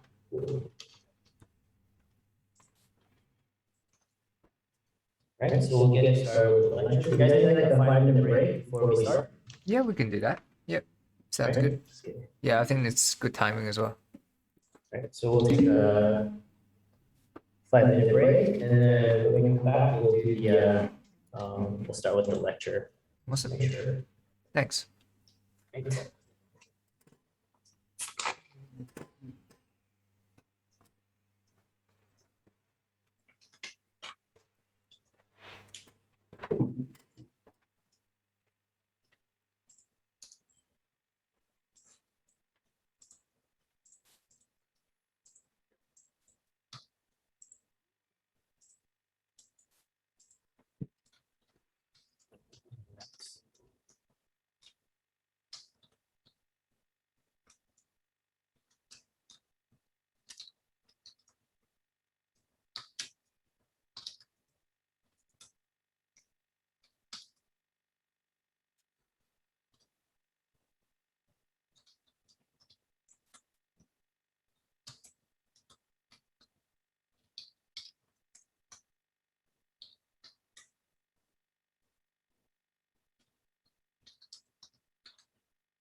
Six, 10.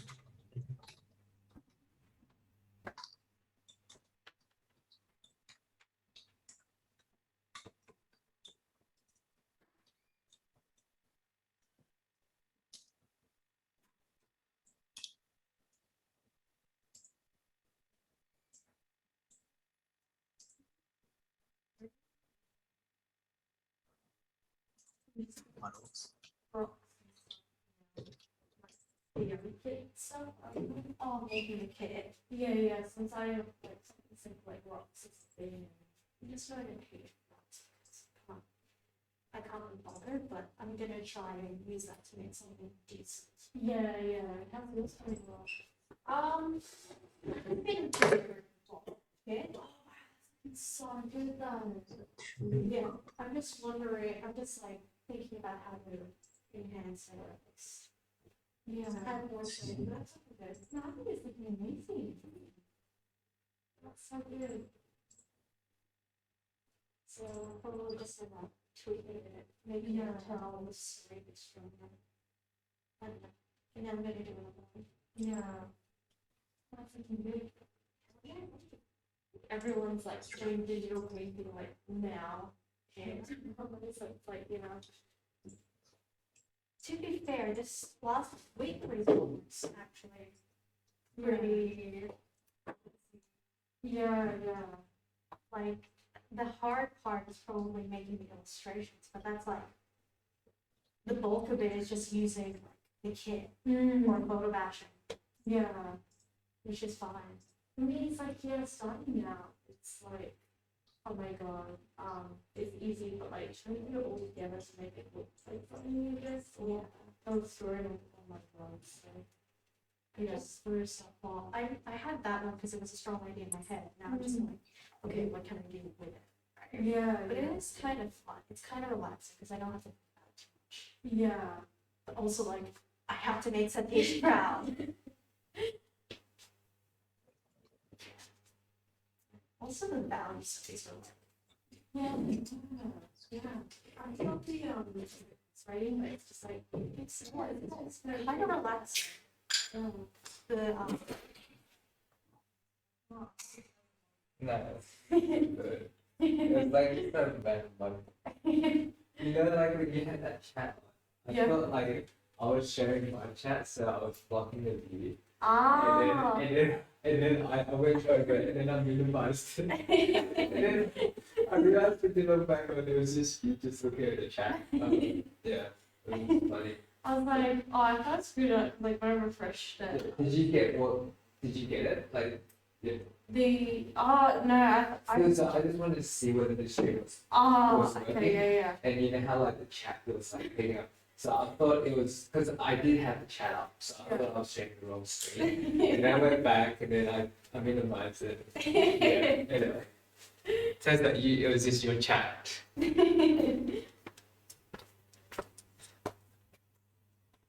You had one job, Duncan. Yeah, I had one job. I'm not very good at it.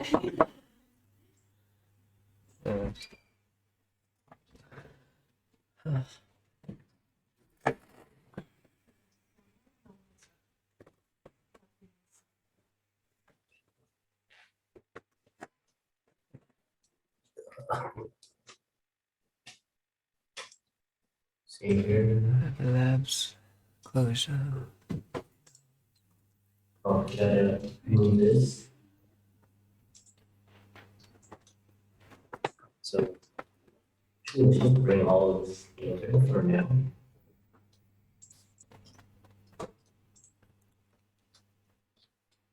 Why it's like. They do. Sometimes has a hard time registering this. Is that the problem?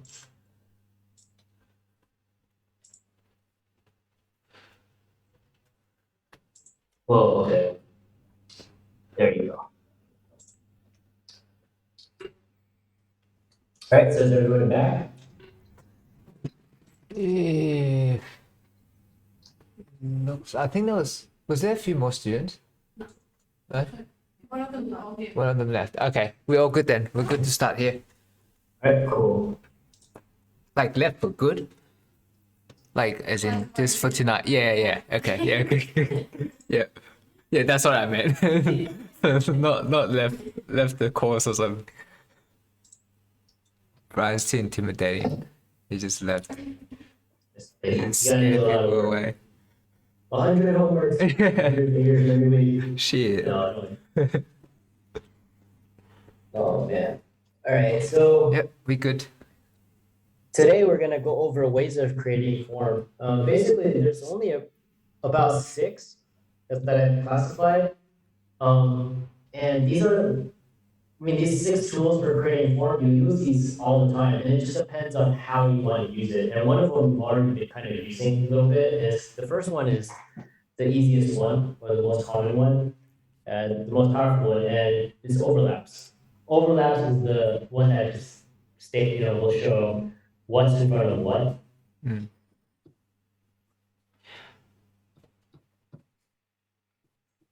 So, you have shape 1, form 2, and form 3. 1, 2, 3.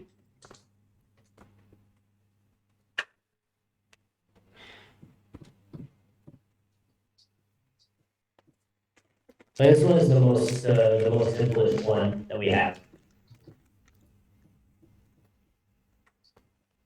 And when you watch like animation or like 2D drawing, they utilize this the most because it's very little work and you can create it.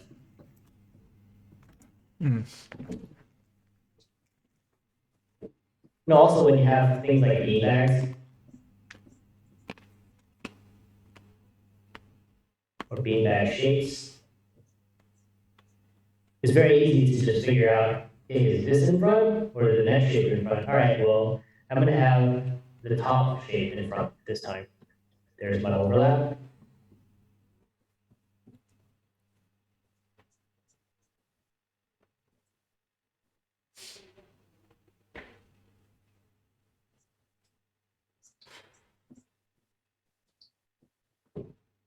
Or it can be the opposite where they have the same shape.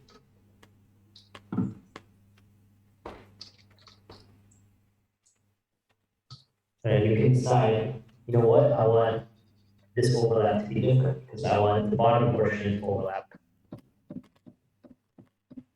like this.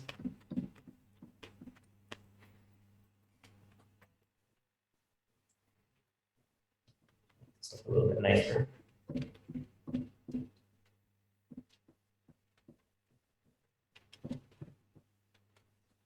Right, so there's your first tool that we have that we've been using. Yeah. 2, 3, so it's 1, 2, 3. This is 1, 2, 3. Wait, is that referring to the folds? Like as in 3 folds or something? Yeah, it's because this is Okay. one Yeah. form. Okay. Yeah, two that makes forms, sense. and then Yeah. two forms. Gotcha. Yeah. Took me a while. Yeah. The illusion is even more complete if you just add a center line. Yeah. So a central line here, and then we have a central line here.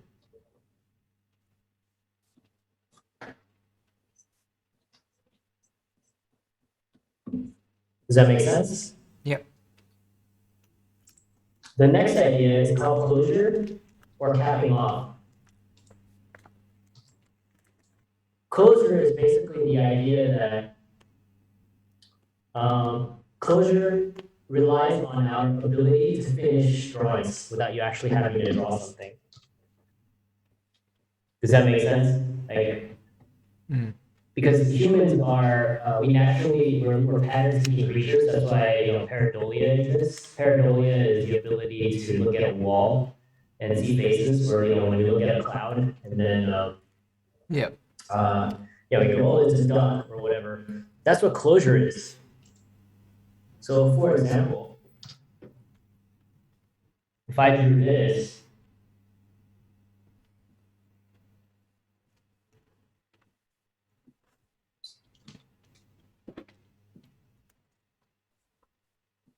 Pac-Man. No. yeah, it's Pac-Man? yeah, right? And then, Oh, it's a triangle. yeah, it's a triangle. Oops. Dang it. And then I do this.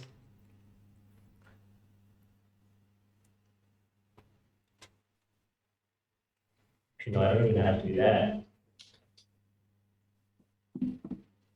What? Is it a star? Yeah, right? So how we see all these triangles and then we see 3 Pac-Man. Yeah. But really, I didn't really draw anything. It's our ability to kind of fill in the gaps and finish stuff. That's what closure relies on. For example, let's say we have 3 sets of parallel lines. We have situation A.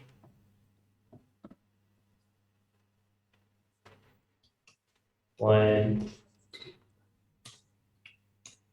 3. Should make these a little bit long. Easier to read.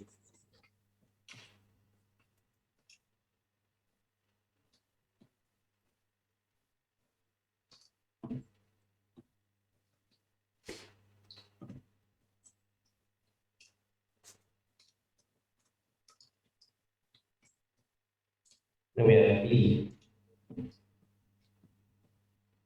Right now, just staring at this, they don't really mean anything, right? They're just 3 parallel lines. But if I take the middle line in each and I move them, so in A, I'll make it go higher. And then B, I'll make it go lower. When we look at these 3 parallel lines, which one would you say we're beneath? Like we're beneath looking up at it? A or B? A? Yeah, A. Do you know why? Is that because actually I'll give it a bit of time. Mm, is that the because it looks like it's on a different plane? Yeah, kind of. All we did was move the middle line up and down, and what it's doing is, if we look at this by itself, what form do you see? Like a triangle? Yeah, it's like a triangle or a prism, right? It has it's like like an arrowhead type deal. Because our eyes are actually doing this. We're looking at this point, and then dot, hitting this point, dot, hitting that point, and it's just making the connection that this is a form of some sort. It's Toblerone.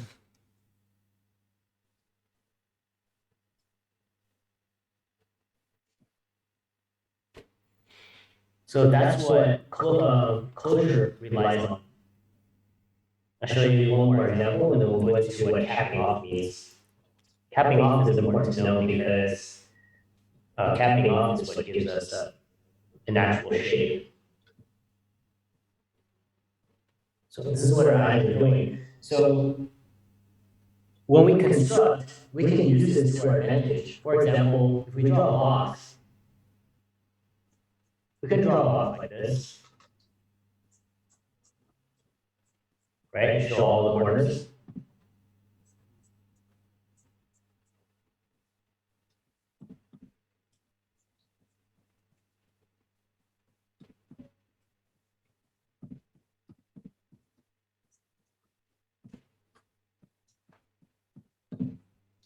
Or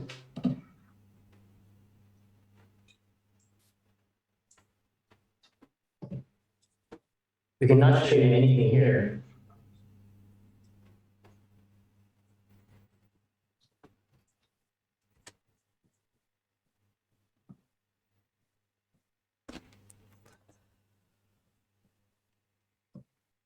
And just add a dot there, or just some kind of mark. This means the same thing. Mm. Suggestive. It's a very powerful tool because we can't, when we do a drawing, you can't just draw construction lines everywhere. And then have that be a finished drawing, right? Yeah. So this then it's not going to look like a finished drawing. So this is what closure is. So how do we use this like for more practical reasons? It's more like before we do that, let's get into a closure of capping off. Capping off basically means showing, like putting a cap on something, showing the top and the bottom. So you can think of it like the Pringles chips. If we draw something like this is not a shape. This is not a shape. These are just not shapes. The reason is because there's nothing containing them. They're not completed. They don't have a top or a bottom. These are not shapes.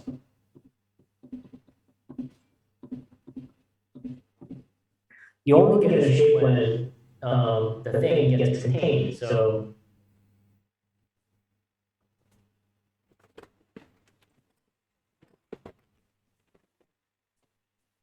something like this. This is an actual shape. So we have the top, and then we have the bottom. That's what capping off means.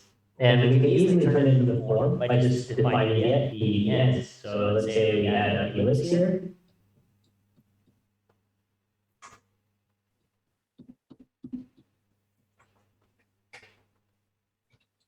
Now we have that Pringles can.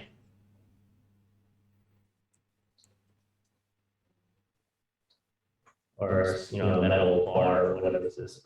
Mm.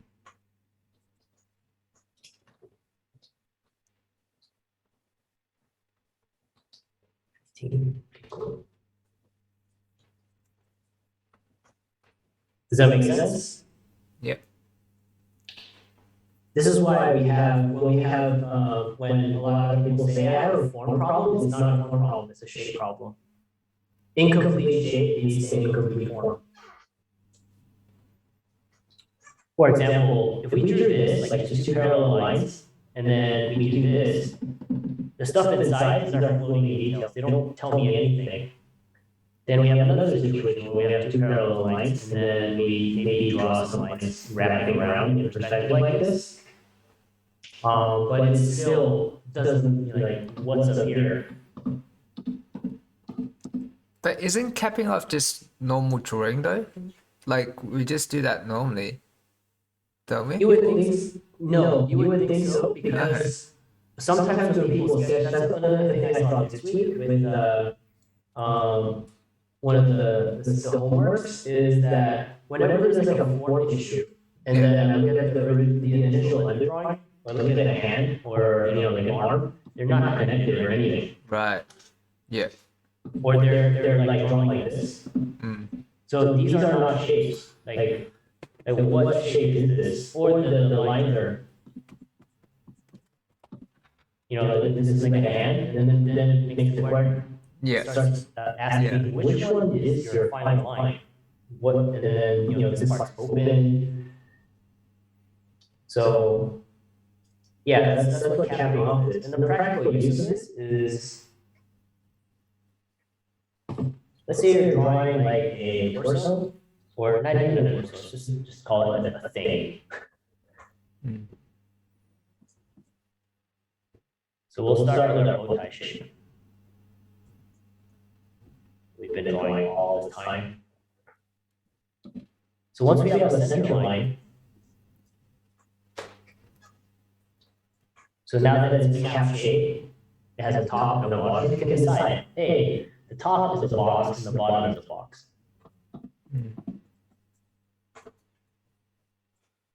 Right, that's capping off now. Yeah, it's further describing the form.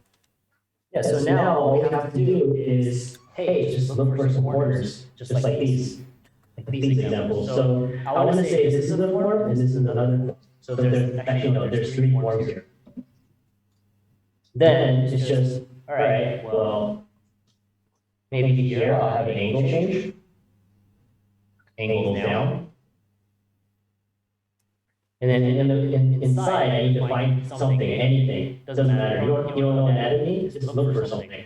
Add a dot there. So now we get this, and then I need something. And we already have an angle change back here, so that's not a problem. So the top is already communicating the box. Then we move down to the bottom here. And so I have an angle change here, I have another angle change here, or not an angle change, so I give you some kind of detail here, and then I need to have another angle change here, for some kind of weirdness. Right. And now, we basically created three forms. Just need to correct the center line. So I is doing this.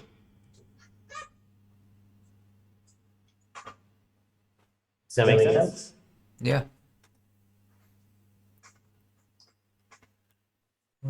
And when we look for details, we just look for things that stop here. That we can, so it doesn't really matter like what it is. So it's like, let's say it's a chest. Even if the chest kind of cuts over, when it cuts over, it describes the surface of this box. It's back, it cuts back over. Going back, describing that.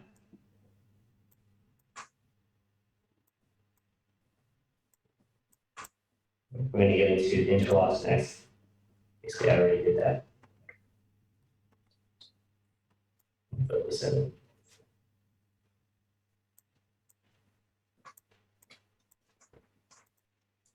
Does that make sense?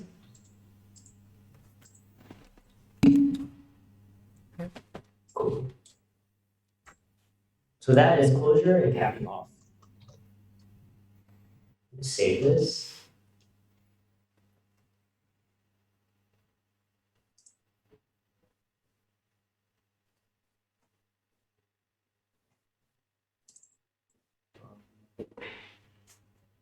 Wednesday.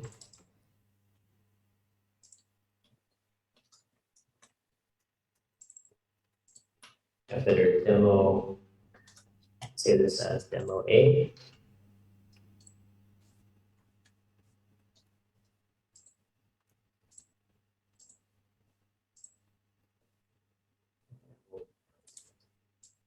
here.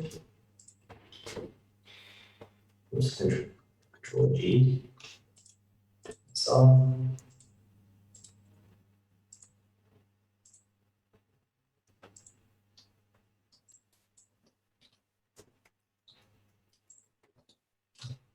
So we're getting into our next step, is the interlock.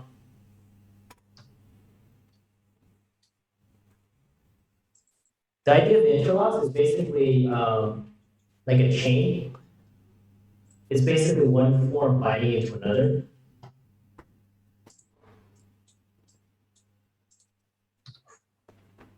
Like I said, just like a chain. So it's like you have one form going this way, you have another form going this way. Another form going this way, another form going this way.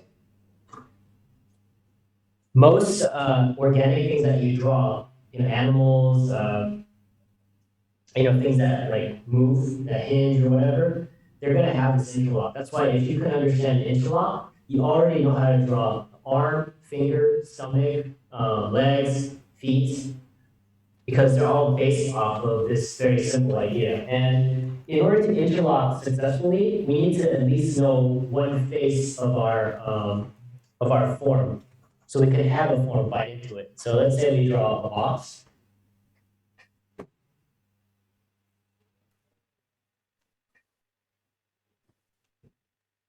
Let's have it go the other way.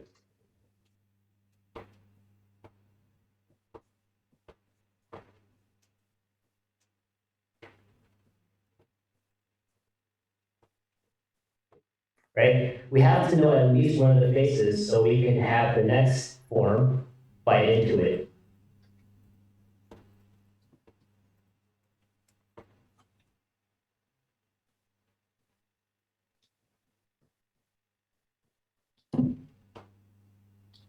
So let's just make this a kind of a Pac-Man kind of shape. So could you repeat that last one? You have to know one of the faces, so we know. Is that what you said? Yeah, you have to at least know one of the planes. Okay, yeah.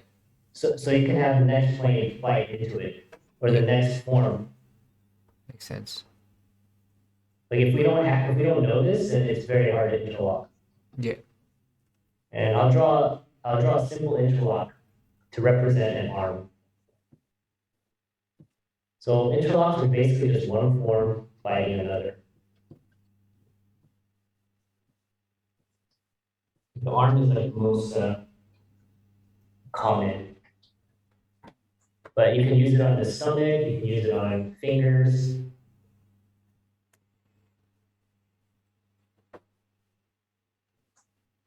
I think that's why at Art Center,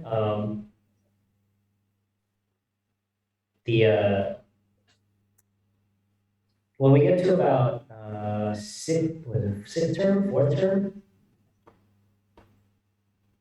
we start seeing less and less of the other disciplines. Before, when you're in foundation with all the other disciplines. Like if someone's doing graphic design or product design, you're in there with them. But a lot of them don't draw things. Like product guys, I feel like a lot of them, they're very good at hard surface form. They make drawing like, I don't know, I used to say they just make things look sexy. It's like nice and smooth and shiny, and they're really good at that. But then we take a class called dynamic sketching, which teaches you how to draw everything. Yeah. And they go out and you have to draw animals, because they're so used to having things just perfectly fit into each other, and they're not interlocked, they're not functionally moving and stuff. Their stuff looks really stiff. Mm.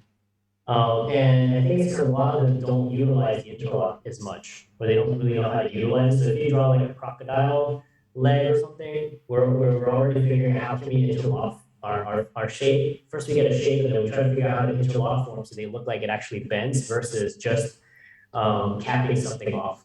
Mm. It makes it look very different.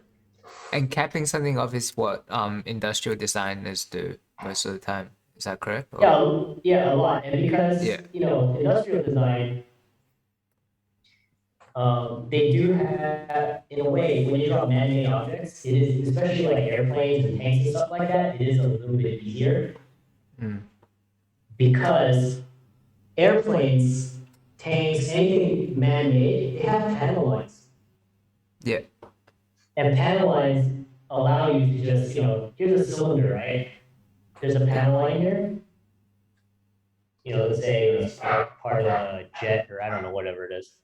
Yeah. They have a panel line like this, and then on top of it, they might even also have, actually, let's have it go straight across like this, just have it wrap around. And then it might even have like bolts that go in perspective. So It's if you look giving. at a, Is it giving? something- Oh yeah. go ahead. Sorry, I was gonna say it's giving you a lot of guide. Is that why, or like that's Yeah, why it's easier?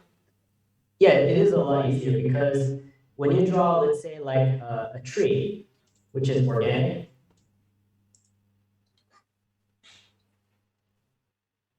we have to use like textures rather than, we can't use panel lines, we have to rely on other things. And because the product is man-made and it has like actual like construction lines that are very easy to utilize, it's different than when you draw, like, let's compare this to like a tree branch or a tree trunk. I'll just paint a tree real quick.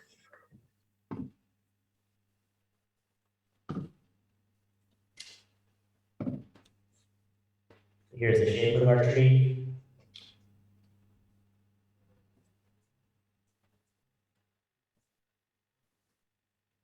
I want to make sure, okay, cool, I'm on a different layer. Let's just go ahead and do this.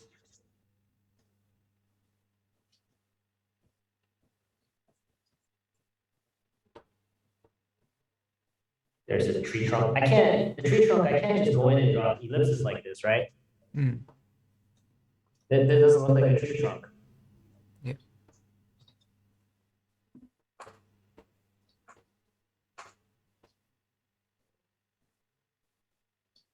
It's a great thing about Photoshop for stuff like this. We call it different cool brushes. It's too dark right now.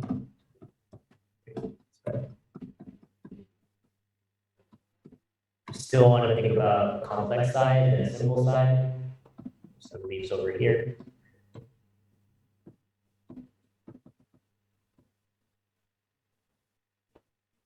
So when it comes time for me to draw the branches,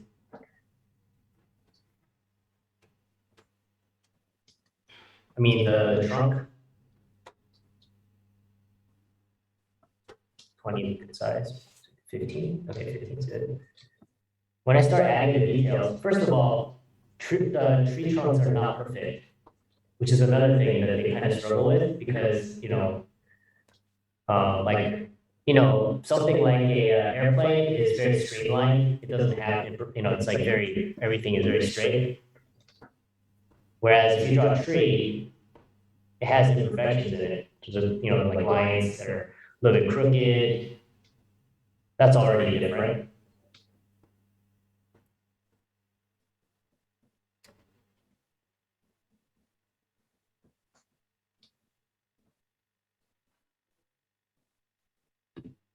Oops. Just go over here, here's the trunk. And then when it comes time to using textures and our forms, we're gonna have to, like here, we're gonna have to rely on, well, basically just textures. So this is a cylinder.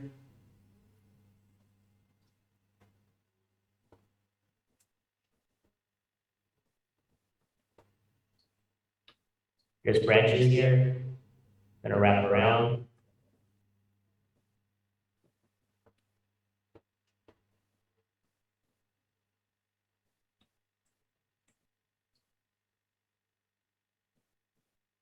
This overlaps with some leaves. There's a boulder over here. Simple side and a complex side. Maybe some, once again, indicate some grass. Smaller boulder here. Use the idea of consistency to create some form. It'll get darker at the top.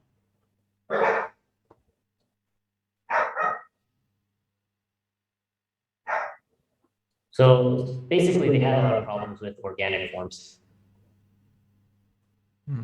Because when you use organic forms, you have to use all the other different form styles. Because they're not, organic forms are not perfect. Yeah.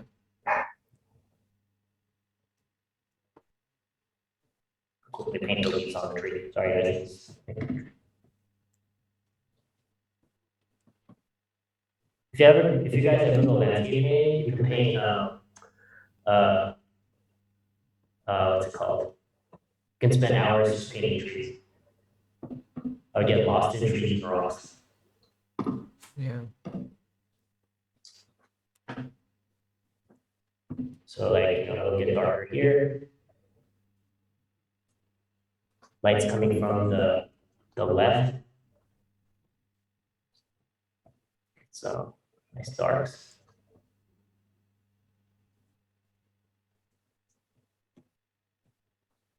I think my tree leaves can be darker. I highly recommend it if you guys get a chance to study landscape painting. It's really fun. And it's in a way, it's very relaxing because if you mess up a tree, no one cares. You move a mountain in a painting, no one even knows. Study as in just copy it in Photoshop or kind of draw it and stuff, or Actually go out and do landscape painting. right. Yeah, cool. Like, because of the pandemic, I don't know what you can do, but you can probably go out and look out the window. Just do that all the time. Just look out the window, just paint whatever you see. What is this?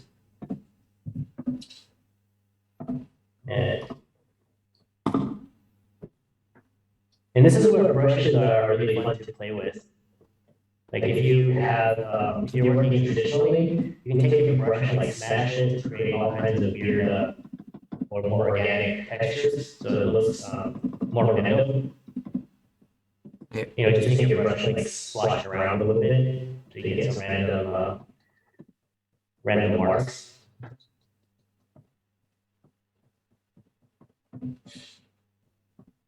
If you like, some of my friends would hold on to their broken brushes or the brush they didn't want anymore, and they would use it for landscaping because it helped them to get like weird,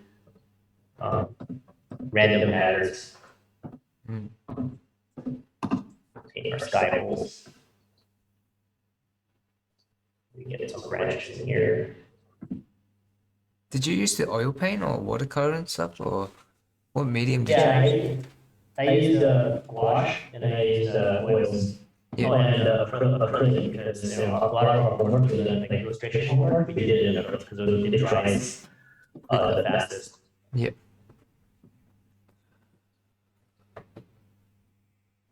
And then there'll be some shade on the ground.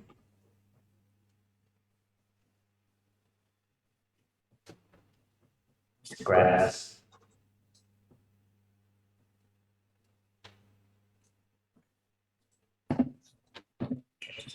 Like I can just paint it some.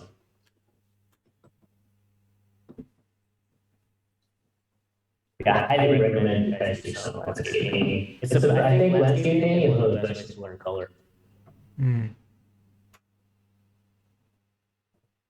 The reason for that is because once again, no one cares if you mess up a tree.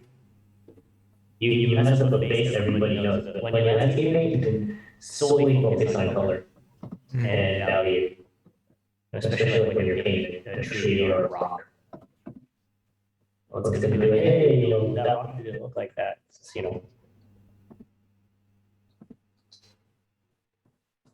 Anyway.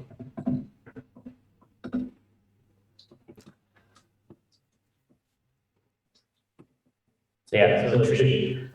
But so I want to say a lot of the product guys weren't very good at drawing things organic, and I think a lot of it has to do with they don't mess around with interlocks enough. So let's say you're drawing like an arm, I'm gonna draw the idea of an arm by using just straight interlocks. So first I want to get the gesture of an arm.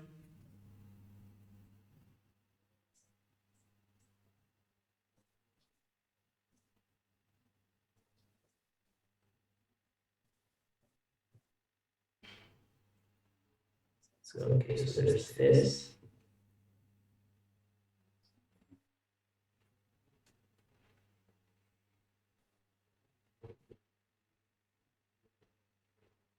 There's my box. I need to figure out the plane, at least the box plane. So I know, like remember I said, you need to know at least one side or one part of the plane so that you can easily interlock. So there's my box.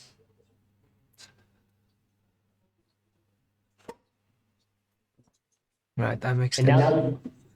now that I know my box, by the way, I'll explain later when I draw arms, when I explain arms to you guys about why there's several drawings by Mike Hampton that in the breakdowns he gets it right, but his drawings don't make any sense. And for me, I mean, if you're teaching anatomy, making this very easy mistake is kind of unforgivable, and he does it consistently. So I don't think he knows it. Oh no. Which part is it? Because I was looking at Michael Hampton quite a bit. Well, not lately, but yeah. Look, I'll tell you what it is, because I noticed that we had me and some other teachers had to correct students on this a lot. Yeah. Your deltoid will face one direction. Yeah. Your bicep faces the front, and your tricep faces the back. That's what gives you the boss. Yeah. I don't know, and your deltoid will face another direction. So the deltoid is facing a top plane. The middle deltoid is a top plane. The bicep and the tricep are the side plane, which is what's allowing the arm to interlock like this. Okay. Right. But what Michael Hampton does, I don't think he either doesn't understand this, but the arm can rotate. And because the arm can rotate, those things can twist, but the top plane always needs to stay consistent. So for example, when the deltoid bites, it's gonna bite on this plane, on the top, and your bicep and your tricep are going to face this direction. Yep. So we can bring this out. So remember, this is a very simplified arm, but it's just to get the idea of interlocks across. But I think this is a little bit kind of, if you're an anatomy teacher, it should be like, you can't get this wrong.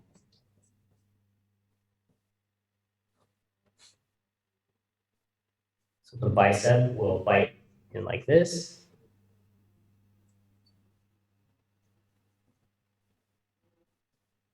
Does that make sense? Yep. So deltoid faces in this direction. Bicep and tricep faces the opposite direction. That's what's giving you that box. And then in the middle here, you're going to get your forearm, and we're going to draw a simplified forearm.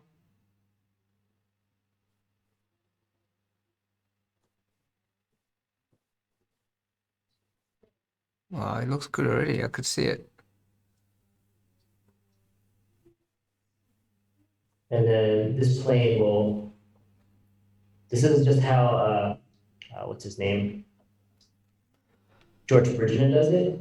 And it makes sense to me to do it this way. So there's an interlock here.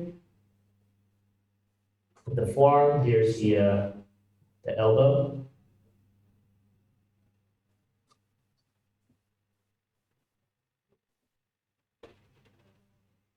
This is the forearm. And then your forearm will bite, your wrist will bite into your hand.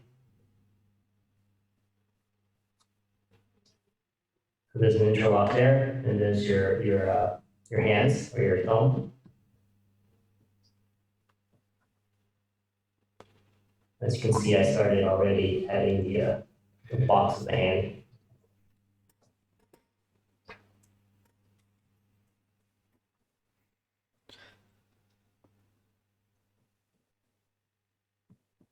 Yeah, that's so cool. I don't know the way it interlocks on the hand. That makes sense. So let me just draw the hands out. Maybe that'll make it easier. So there's a glove.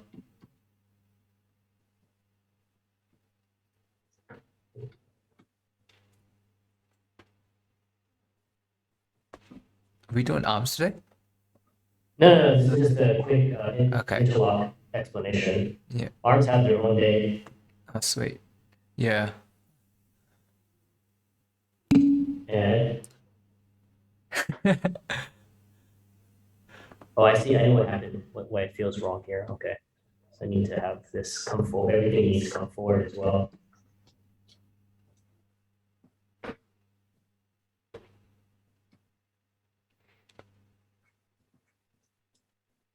Another side plane. So all of this will be a side plane. This is an interlock basically. Yeah.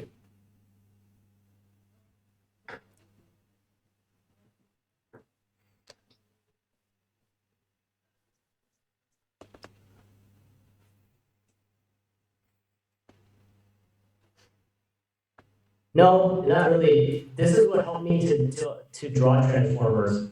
Like if I didn't know how to do this, it'd be like so hard. And understanding a little bit of anatomy, or understanding anatomy helps you to understand how to make sense of.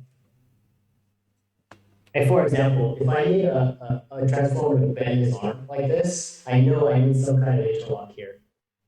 Studying armor also helps. Like it just functionality. If you design a character or a robot or a mech that needs to bend its arm, you know it needs a bicep and it needs some kind of tricep. It needs one piece or something to bring the arm in, and it needs another piece to pull it out. Yeah, makes sense. Just a simple concept like that. Like nature is awesome. We can learn a lot about, just design by looking at nature. What's his name? Leonardo da Vinci, I think, was one of the original concept artists, drawing tanks and stuff like that. Tanks. Like, He did tanks? No. he like drew something that looks like a tank, Oh. but honestly, when I look at his sketches, I'm thinking a lot like, he's like a concept artist, and Ricky Gervais made fun of him, but I think it's true when someone's like, oh yeah, he invented the helicopter. It's like, no, drawing a helicopter and making a helicopter are two different things. Because if it's like, if you ask him, well, all right, you drew it, how does it fly? I think he would have cracked right easily. How does it fly? So it's like, but yeah, he's looking at nature, and to me, it makes sense like why someone would design those kind of things. Why his first his flying structure is based off a wing. It looks like a bird wing. Makes sense. You look at a bird flies. You're gonna design things according to things that already work or that are already in nature. Does that make sense? Yeah. Now I'm looking yeah. up. Now I'm looking up his inventions. Yeah, you should. They're just they're really cool to just and sorry, like if you look throughout history, it makes me laugh a lot because to a lot of us, artists who draw, we can see how people misinterpreted things, or they just didn't know how to draw that at that time, or the artist poorly represented,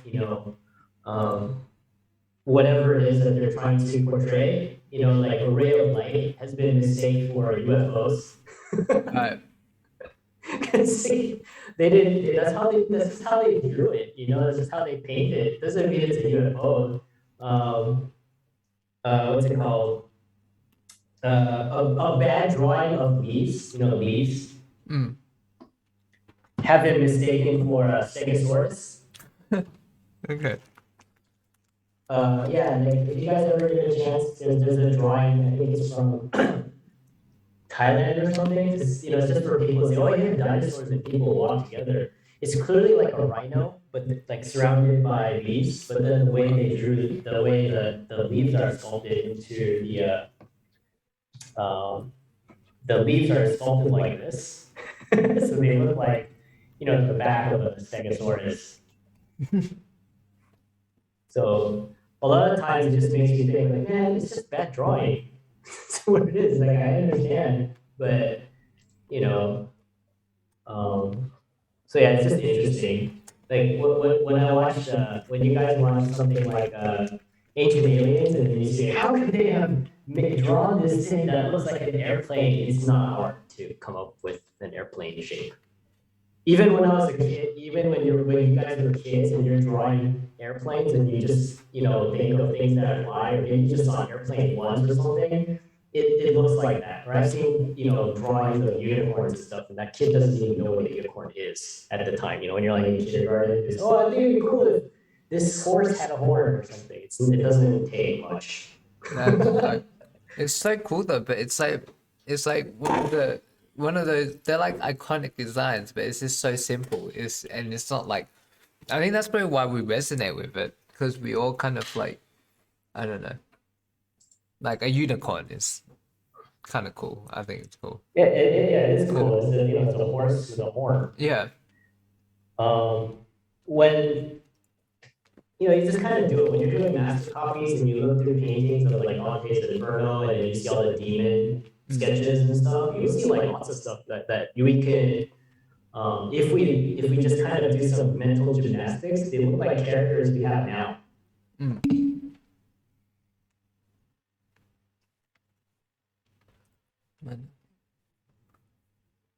Yeah, I wouldn't be surprised. Do you guys know part of the reason why people thought there were cyclopses?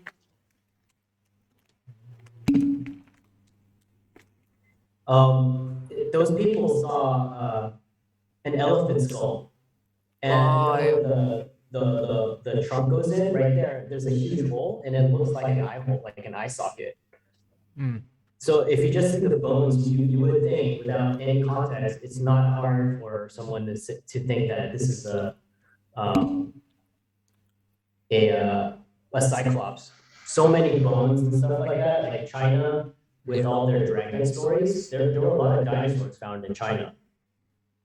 So it's not hard to make that connection, because you've never seen this creature, but they left their bones behind. You found the bones, so it's like, because even now, like we're scientists and what's that, paleontologists, they still don't know like what a Tyrannosaurus really look like.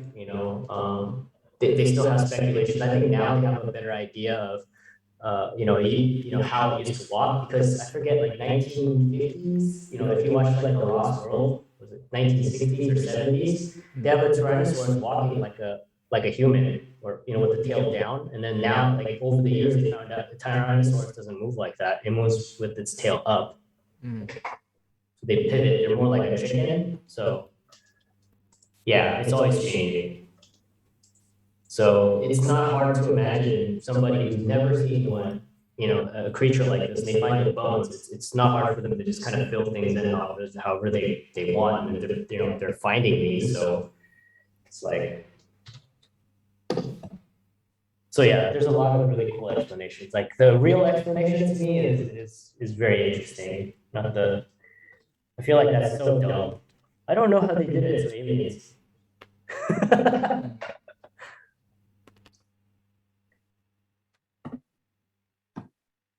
Also, you gotta remember, people, when they tell stories, they embellish a lot. So, a knight comes around and kills a crocodile, and then 5 stories later, it has wings and it blows fire. Crocodiles are already impressive as they are. They can get really big. Kills the 20-foot crocodile. You tell the story like 3-4 times, and all of a sudden the crocodile's like 40 feet long, and it has wings somehow, and it blows fire. People like a good story, so it's not. I don't see it being unimaginable. Like I said, people are imaginative, and everyone likes a good story. So 4 is stacking. Stacking forms is basically that. It's basically when it works really well when we can't, let's say we can't describe form going into perspective like this, like you're looking flat at a face, or like a perfect side view. Then we can do something that's called stacking, and it's basically that. If you take like a stack of pancakes, and you look at it from a bird's eye view or a cake, that's all stacking forms is. I'll speed up a bit because I gotta do the demo. A practical use for this is like, let's say you see a body in a side view.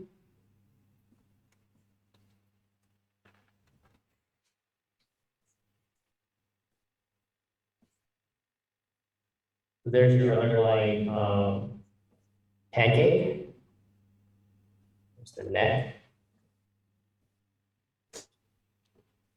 We have the arm.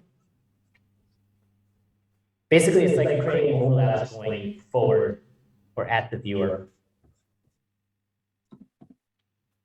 We're just creating a bunch of discs.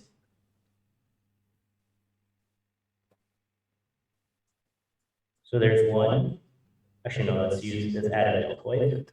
There's one, there's two, there's the lats, there's three. Yeah, wow. This is the serratus anterior muscle, so there's four. Here's the external oblique.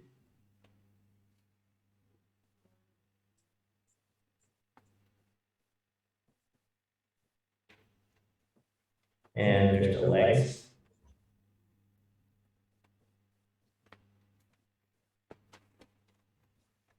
So all we're really doing is stacking some forms. And you know, when you add a little bit of tone to this, it looks a lot more impressive. Right? So there's the deltoid, there's the arm.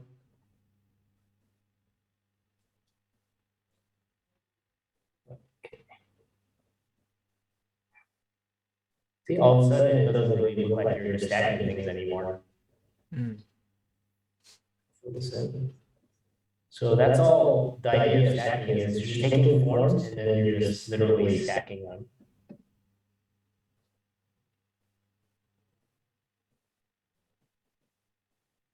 Finish the demo in like 20 minutes. Okay. The fifth idea is called consistency. Why does it keep doing this? Okay. Bring these together.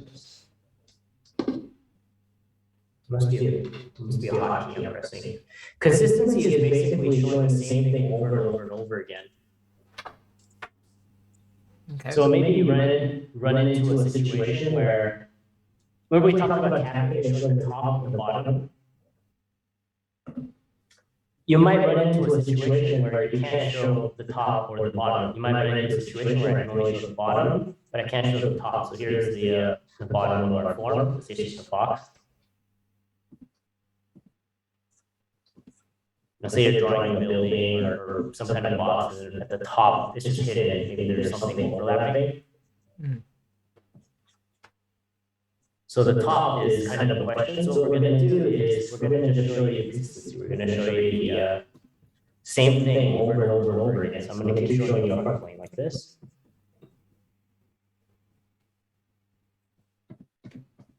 And the viewer will kind of fill in the blanks. Oh, it must be this going all the way to the top. Does that make sense? What about the cylinder? Like, what? So consistency is when you have a consistent detail which suggests a form. Consistent details, yeah, you're showing the same plane over and over again, or the same information over and over again. Yeah. Just so that it shows that, hey, this is the, you know, even though we can't see the top, Yeah. because the information is consistent, the viewer will kind of go, oh, okay, this must be the perspective, this must be a box going all the way up. Yeah. Okay. And in order for that to work, we utilize the rule of three. Rule of three is basically show three things, three ideas to make something clear, like beginning, middle, and end. Okay. If we can have, you know, even with the idea of consistency, at least three, Yeah. the viewer will get the idea. Okay, well, yeah, it'll keep going. Yeah. I mean, it keeps going. Yeah. And remember the first week I said you just draw whatever you draw on the outside to get on the inside Yeah, the of a, echo. sh- of a shape. So, there's this, and then maybe at the top it's a cylinder, at the bottom it's more of a box. That's consistency. You're just picking a side and then just showing it again. Right. Yeah, makes sense. Okay, so the last one is wedging. Wedging is a little bit, it can sometimes it's kind of treated as, actually it's the same as an interlock, but a little bit different. It works really well for like, let's say you're bending a leg. Yeah. Or you have a form like this and you need a transition. You can just think of the shape or the form like a cheese wedge or a door wedge. You're just putting this little shape in between. That's a wedge. So if you look at this from a form and with a little bit of perspective, so let's say we're looking down.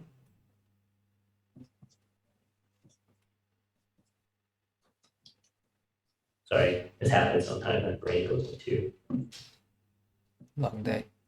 brain fart mode. Mm. So we're just inserting that little triangle.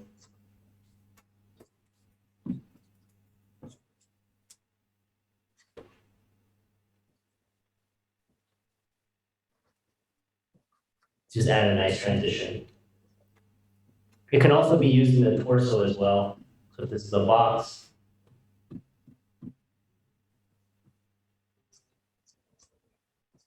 Right. Okay. Yeah. No, I see it now. Yeah.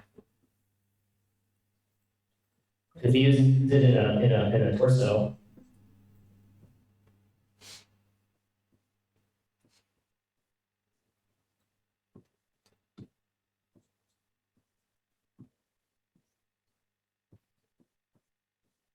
Oh, it's the pubic area. Oh, yeah, pubic area, sort of, where the pelvis. just using it, and taking this shape or this form, sticking it in Right. the side. Okay. Yeah. So that's a wedge. Right. Yeah. Yeah. So the other one was interlock. I was thinking, because wedging is more like you just stick it on and yeah, whereas interlock is more about like flowing two together. Yeah, but the thing is, you can combine the two. So you have this wedging in, and then you have this form now biting in to become the stomach. Oh, cool. Yeah. That's why it's better to learn that concept, because even this is a case by case. Like the stomach generally interlocks with the if you compare if you want to draw the torso, but sometimes it doesn't. It doesn't look like that because the person's not maybe like that developed, or we can't use this wedge because the person is fat. Yeah. Then then we have to use a different form idea. So it's a case by case. So that's why it's important that we learn the ideas first, like the tools or the ways of creating form, that it is to just like, this is when we use it. This is the only time we use it. Like that's why mileage is important, and to figure out and to experiment with this stuff. Yeah. Makes sense. Because you can totally pull it off anywhere, as long as it creates the illusion of depth. Great. Yeah, that's really cool. I don't think. Yeah, because like one quick example of stacking again, I don't have to do this. I can combine stacking with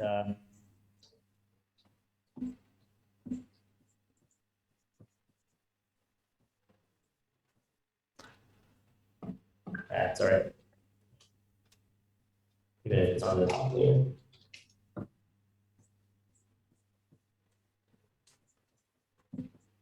We have one last demo to go. Yeah. Sorry, I think. So I can stack forms like this. It still shows perspective. Stack my next form on top of it.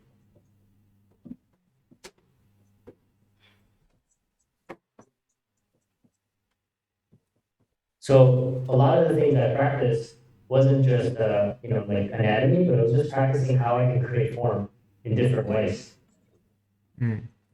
using the same idea. I think that made it easier for when I was drawing. It's like, oh, I'm in this situation. What can I do? It's like, well, I can stack forms this way. That's what I see.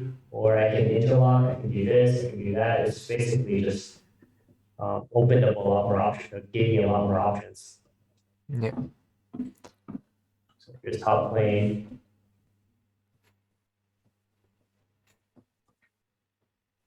So you can stack that way. Yeah.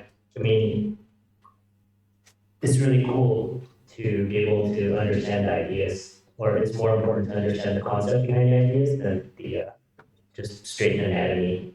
Yeah. Cool. That makes sense. Right? So our last demo will be for the homework. So homework this week is you're just adding another thing on. If you're still struggling with Eric, just spend more time on Eric. I don't mind. If you want to just practice this on Eric, that's fine. Or you can draw Eric, modify Eric, and then put these ideas on top. So you're just going to use, your observation. So remember, once you have this shape, I mean, the easiest one you can play with is consistency. You have a good shape, just draw it again on the inside. But so let's start. See if I can finish this in 20 minutes. So at the same time, I'll just draw Eric. Yeah. And I'll modify forms on Eric.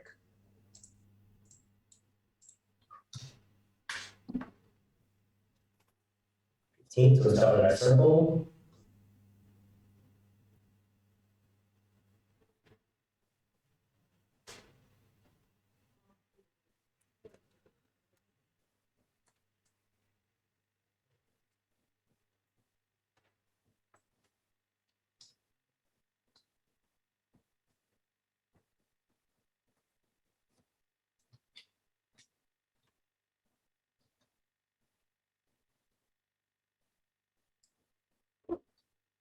As the class progresses, we'll learn the more specifics of how you attach a chest or why the chest looks the way it does and stuff like that. But for right now, try to draw just using these basic ideas.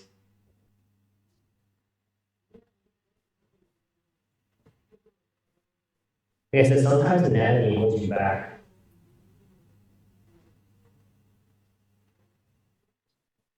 We get too caught up with, oh, that's not what it looks like.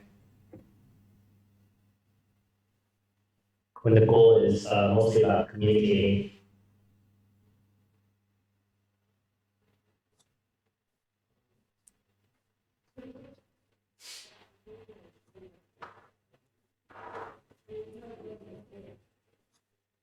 Here's the chin. Oh my God.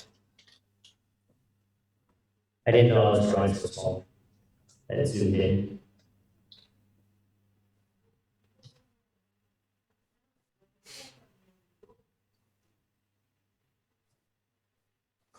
Draw the airhead.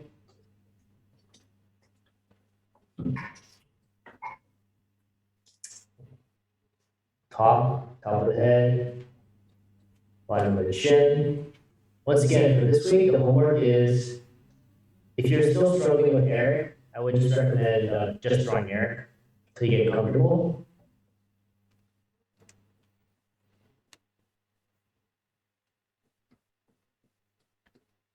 If you're just comfortable drawing Eric, draw Eric, and then start adding forms to Eric. Yep. If you're really comfortable with everything, then draw Eric, modify Eric, then add the forms on.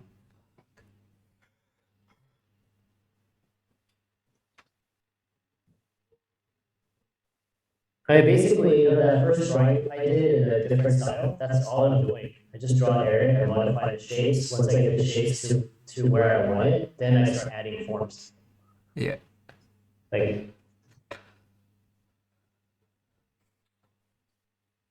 up until then, you're just kind of making notes.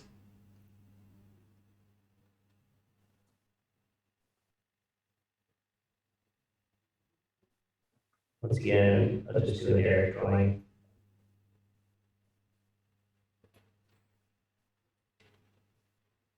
There's the temporal ridge.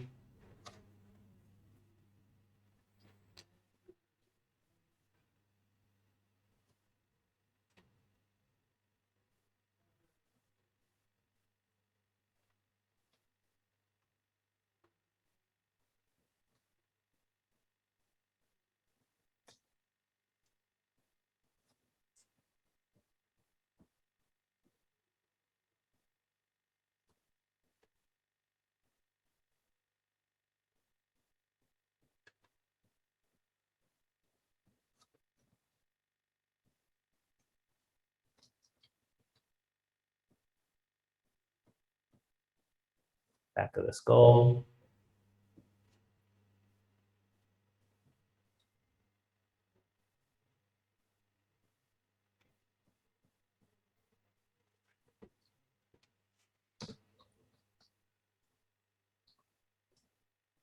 I don't need those lines anymore, so get rid of them.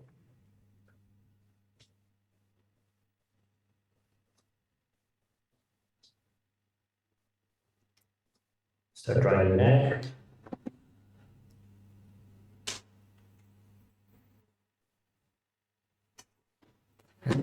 I guess these people are starting to leave. Is it like I guess for it's 20 Erics, right? Just to be clear. Yeah, 20 Erics. Yeah. Okay. But Cool. then now you're adding form. If you're Okay. uncomfortable drawing Eric, then I would just spend more time drawing Eric. Okay. Yeah. Makes sense.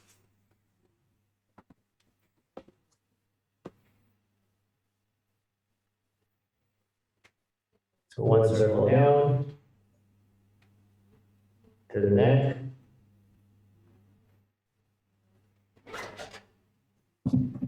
The right side is higher.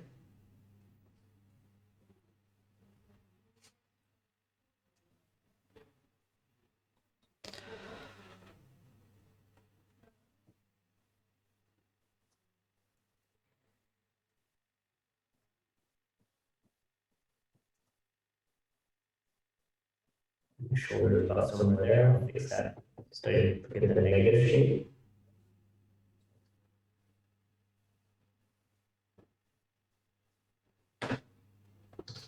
So my shoulders are a little bit too low.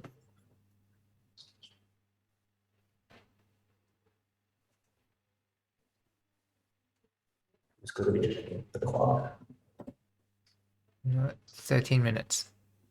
15 minutes. All right. I can probably block him in 13 minutes. Yeah. Nice.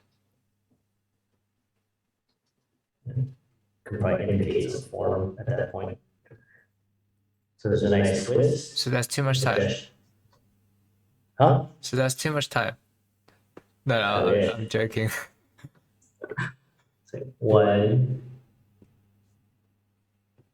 2. Eric Kennedy is like that. Like when he does the demos, it's like, oh yeah, well, you guys want to watch the draw? Because he's a very downplayed kind of artist. He's Yeah. like, what do you want to watch? I don't want to watch you draw. And he draws really fast too. That's the thing. Yeah. All right, I'll draw something. That's kind of what it is.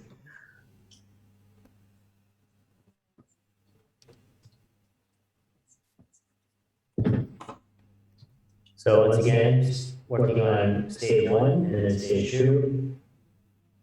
Draw that bow tie shape.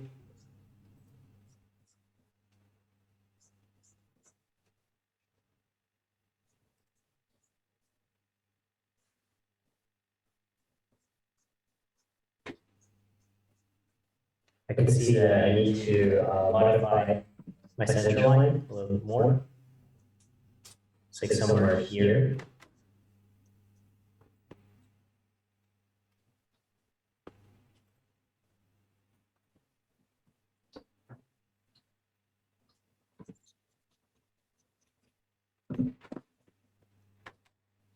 Draw my fish shape.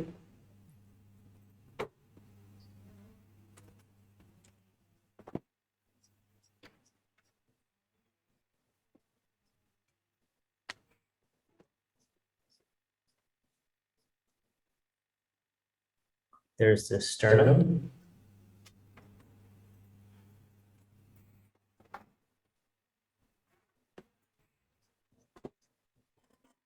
There's a twist of the body.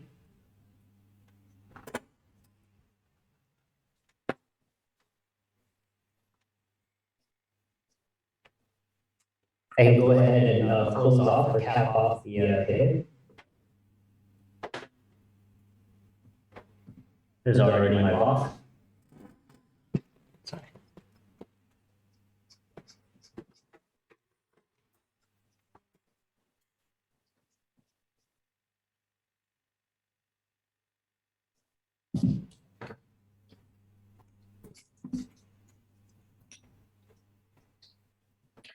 Find the halfway point. We already started setting up the interlock. We already know these corners, so cool. But without much work, we already have this form. Go ahead and start cutting in for the GI shape. There's a pubic triangle.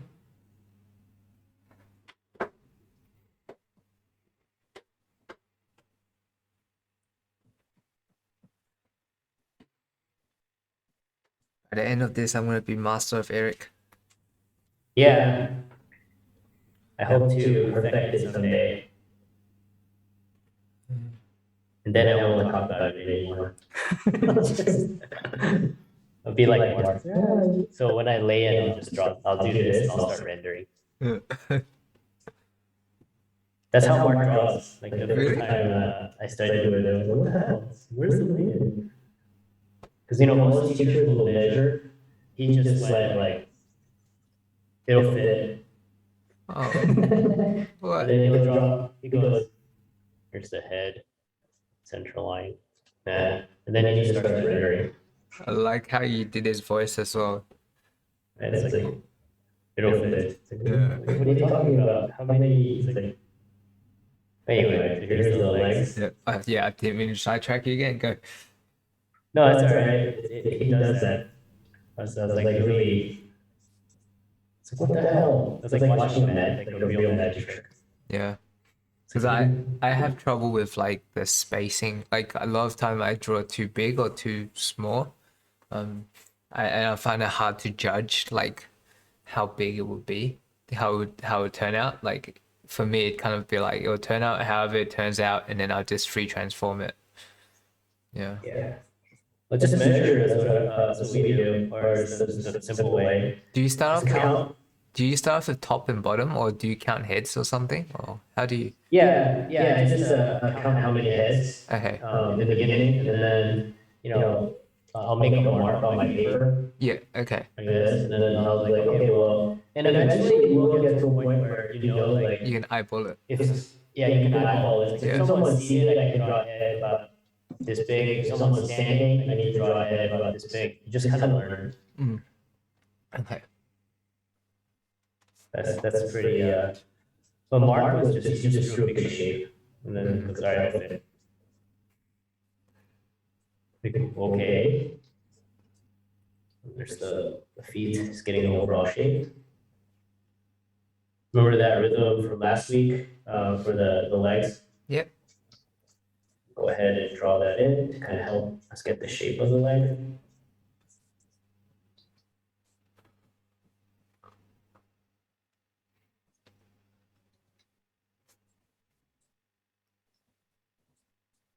So I'm trying to look for something on the arm that's similar.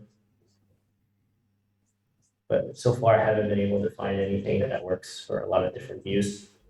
Then we have to add the overlap for his member. Mm. It needs that. And then, right, so we can just kind of move on right now. There's the bottom of the feet. So it looks like everything's working, will fit. Yep. Everything will be fine. So I'm gonna just go ahead and knock in the arms, and then I'm gonna go through a pass and start blocking in some forms. So this arm is rolling back. Just gonna pay attention to the negative space.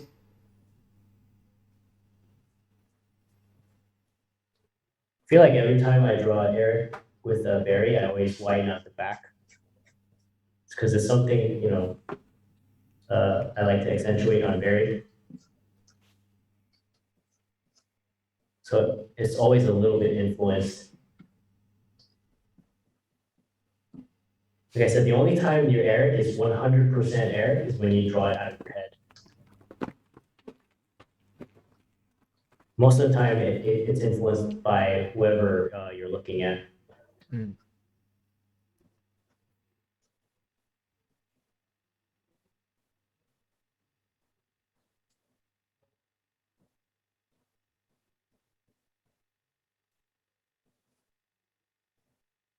The gesture of that arm.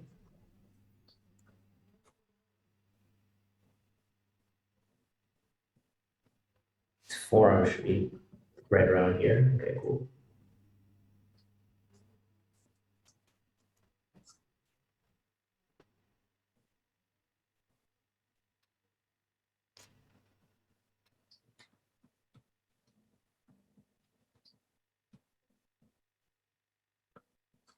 There's his fingers.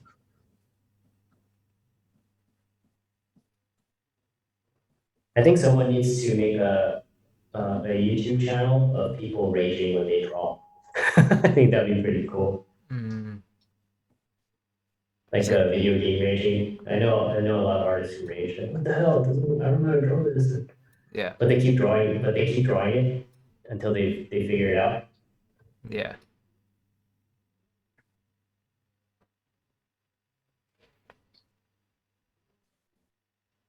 I just sulk. You just sulk. Yeah. Man, at Art Center, I used to go to the 99-cent store and buy clipboards. Because Yeah. I would just draw on clipboards and I get so mad sometimes. Like, I can't figure this out. I Oh, just you snap break it in it. half. And then, No. So I have to get another clipboard. So like that's why I would go to the 99-cent store. You can buy 3 of them for $1. Yeah, bulk buy it next time. Yeah, it's like, all right, I have another one. And I learned how to make a budget sketchbooks that are really cheap. Like budgets, as in make a sketchbook by itself, or Yeah, you just make a sketchbook. It's really easy. use A4 paper, or would you? Yeah, so at Art Center, we go to the copy room, and the A4 paper is free. Yeah. So you would just get a stack of A4 paper, and then you would go to the they have like a recycling bin, and they have lots of hard paper in there Right. that you can use like a cover. Then you take those pieces to the wall cutter, Mm. and then you cut out whatever shape you need, and then you cut the size, so it's 2 pieces. Then you use the tape in the copy room to Right. tape it together like this so it folds open. And then you can buy metal studs that you can stick through. Basically you can hole punch everything in the copy room. And then those metal studs are like 25 cents or something. Yeah. For like 3 or 4 of them, and then you got a sketchbook. Yeah. That's the getaway. It's a getaway, but it works. Yeah, it And works. Yeah. It's No, cheap and Yeah, I do. yeah. I do Yeah, scrap paper all the time. Right. So there's my Eric. So the next step I'm going to do is add my stretch and pinches, and then just start I'll try to add form at the same time. So I know the body is leaning away from me like this at the top. So I'm going to look for any detail. Closure wise, I can use these details. 1, 2, 3. Mm.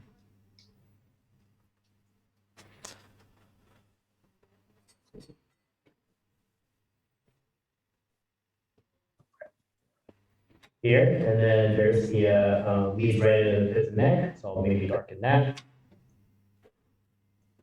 Goes to the other side, to the other dimple.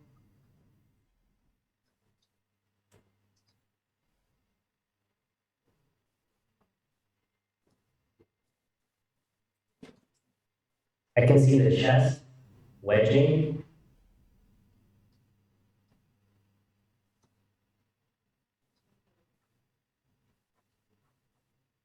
There's my little wedge shape. Yep.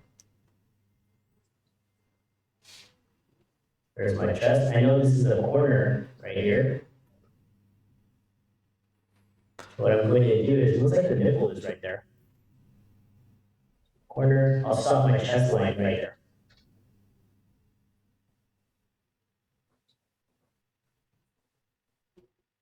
And I'll place my nipple right on that corner. Have the nipple stretch. Remember the figure's leaning back? And I'm trying to describe the side plane, so cool, I'll use this as a side plane. So I have a little weirdness here. Weirdness or an angle change. Right. This side's pinching, so I have an overlap. There's my pinch.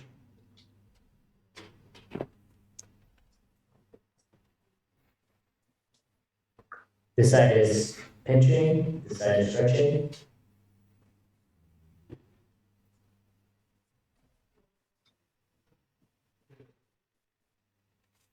The shadow or the dark pattern is giving me a little bit of an interlock right here. So it's like, all right, cool, I'll indicate that.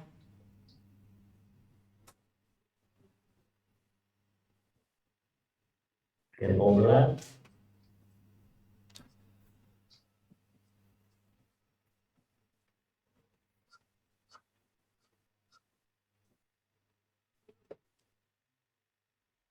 The shoulder is in front, so we add another overlap here.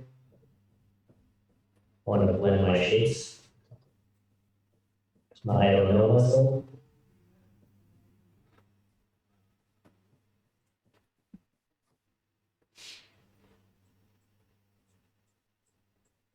There's my interlock.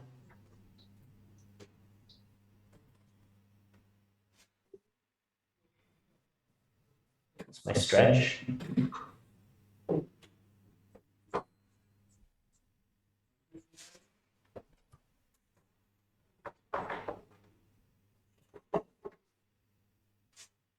I can keep stretching this across for the hands. Just treat this like one big stretch. Seeing this gets me so excited. It's cool. I'm glad it's exciting. It's fun. It's just, like I said, this to me is always like the fun part. Cause like the cause like the interlock is something which I don't do enough of, and I haven't been taught like that too much. Well, now you can play with it. Yeah. Later on when we draw arms, that's all you're gonna be playing with. There's that, for right now I'm gonna just simplify the hands into a glove shape. Yep.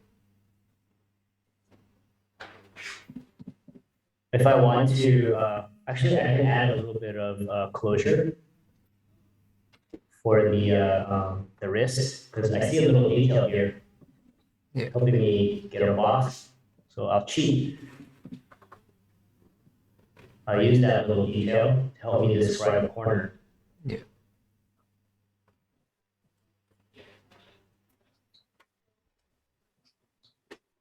Here, if I wanted to get crazy, I can start stacking some forms. But just keep it simple. Mm. Same thing here. You have, cool, I see this and this. what does this look like? It's stacking. Mm. And it's digital locking. So cool. All right. So we get our pinch side.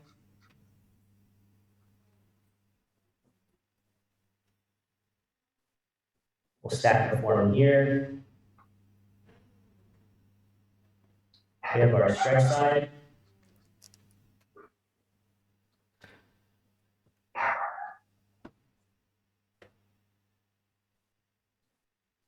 We have the crap.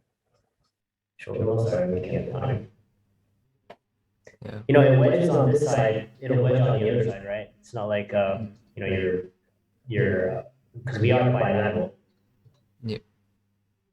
So there's my wedge on the other side, it's just being stretched a little bit. And this is the perspective of my arm. So I'm going to sheet. I want to show that perspective.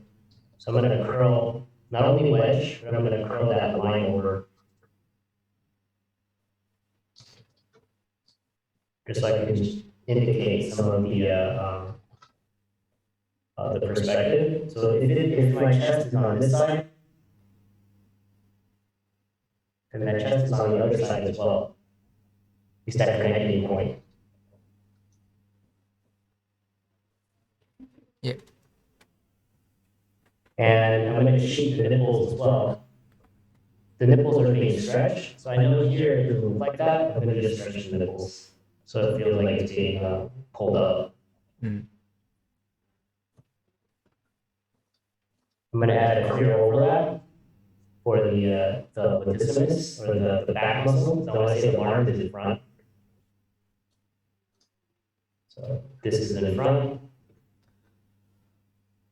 This is our stretch side. This is our pinch side. That's what it feels like anyway. So keep this a little more complex. I know this is my box over here, but I can't show you this corner anymore. So what am I going to do? I'm going to show you this corner. So it's this idea of consistency. And what do I see here? I see this little detail. So I'm just going to go ahead and maybe add a little dot or something. And I'm just going on pretending we don't know what that is. You know what I mean? So I just know I need a detail there. Here, we have an interlock. Sorry, this side is pinching, this side is more stretching. I'm judging by that way. So I'll keep it a little more simple. I'll just add an angle change right at that corner.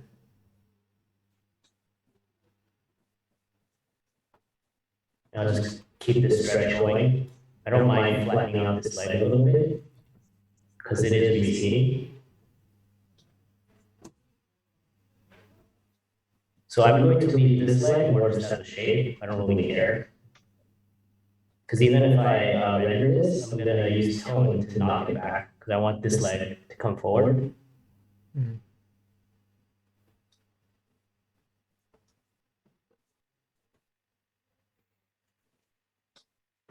Oh, I see. It looks like calf muscle is kind of overlap over here. Okay, so I know the leg is in front. So let's go ahead and overlap.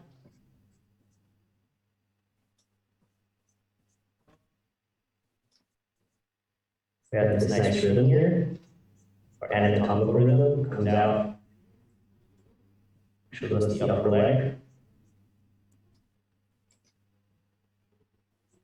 When you modify, when you modify, it's basically the facial modifying mostly. The rest of it is like subtle proportion change in Eric, which you could work in as you start.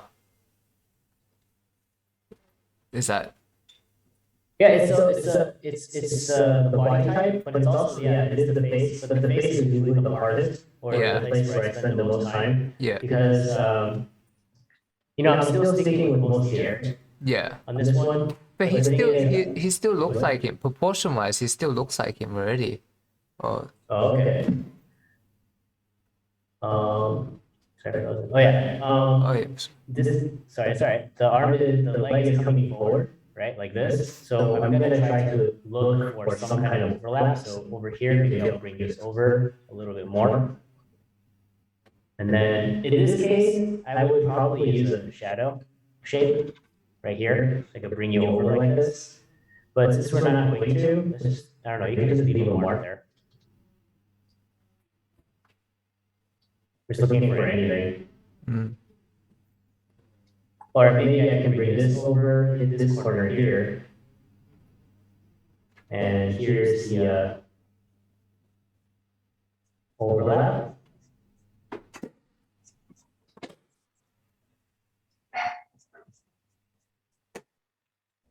Then we have another overlap here for the gluteus muscle.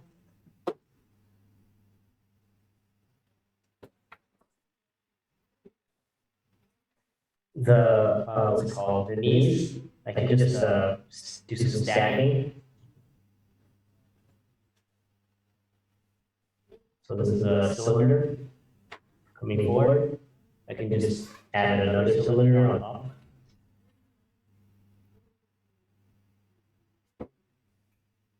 Like all these small little shapes I don't care about. That's like a secondary detail I can add later. Like I can just kind of work into the form later. So it's like an ice cream cone or a microphone shape. So this is overlapping.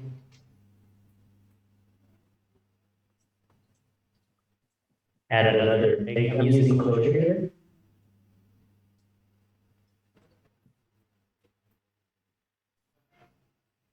So just defining that little box.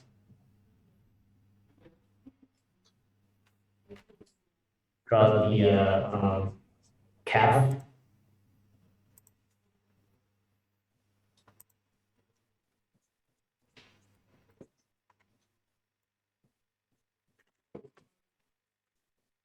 I can interlock, I can add a little wedge for the feet. There's the ankle. There's my wedge.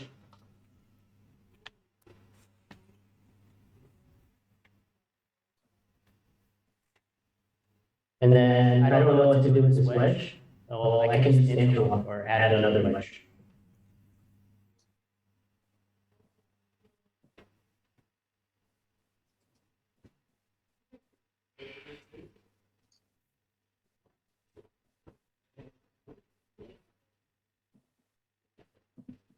There's the ends of the feet.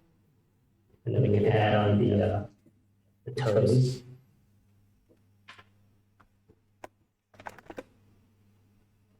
Just treat them like one big unit.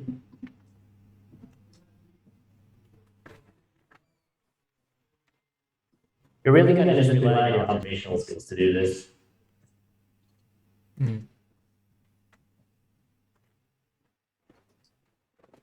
For every connecting point, there's going to be multiple ways of doing it. It's just one form way, or one way might be a little bit more optimal in showing form. That's all it really is. It's just your form choices. Yep, makes sense. So I'm changing the feet. So I'm looking at that negative shape, seeing that the feet actually comes back. You can see the heel back here.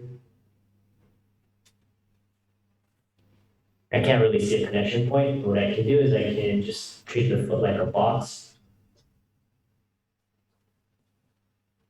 Just box it out.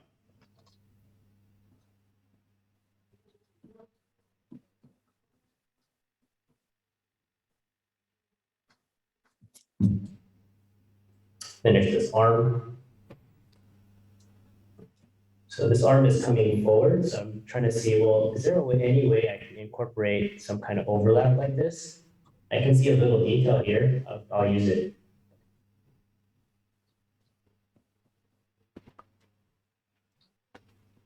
There's our interlock.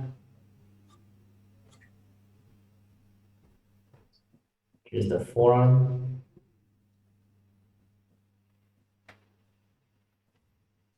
Get a nice interlock here.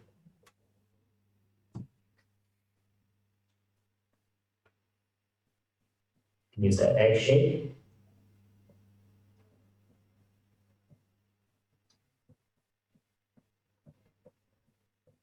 Add a little corner for the elbow.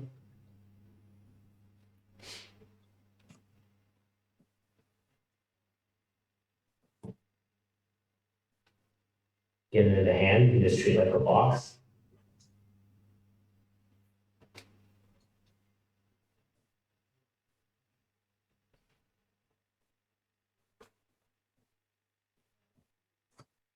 These are smaller forms, so I'm not going to, like I said, I'm not going to focus on the fingers and stuff right now. Just treat it like a shape and then classify it as a box. This is the knuckles, which give you a nice box shape.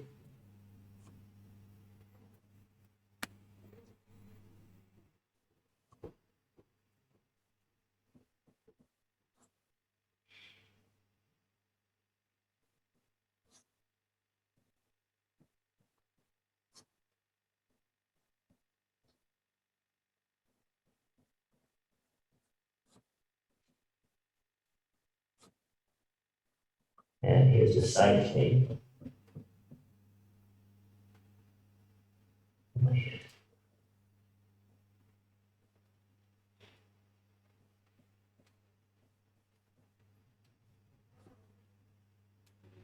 I just draw oval here for the thumb, Mm. so I know there's a separation here. And there's the, what's that thing called? The stick. Mm. This is basically what you'll be doing. You just draw Eric now, or just finish off the head.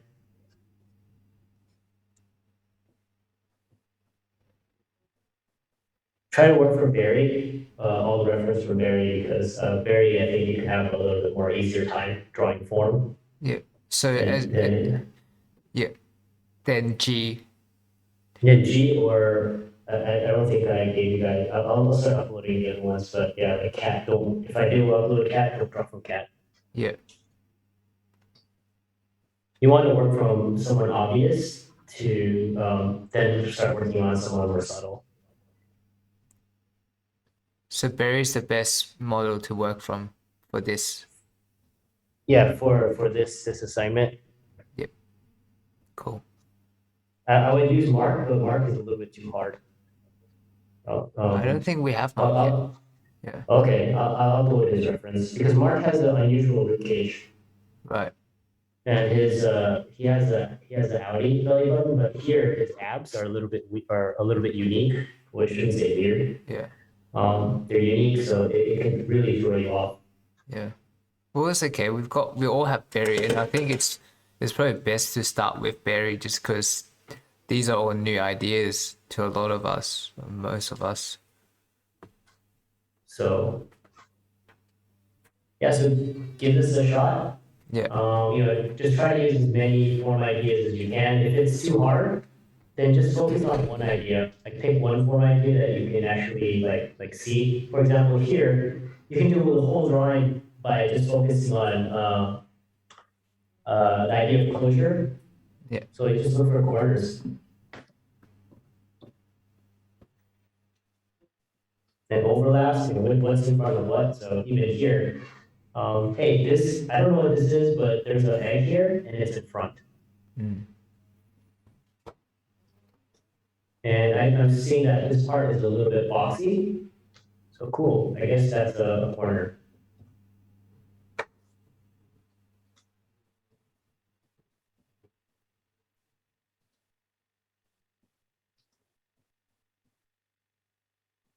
Awesome. Yeah, but you can see like once I had a shape, I don't really need to work too hard to actually create form. Yeah. Right, so let me write that down, 20 figures.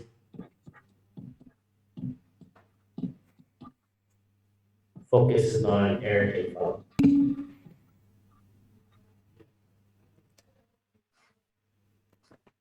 Yep. No problem on creating form. So we're done. Sorry for the going over creating. And my SAT does it sometimes. Sweet. I think I have to look at the syllabus again. I think next week we'll start talking about the shoulder pads. Okay, cool. Yeah, sweet. Thank you. All right, guys. Have a good day. Yep, same to you.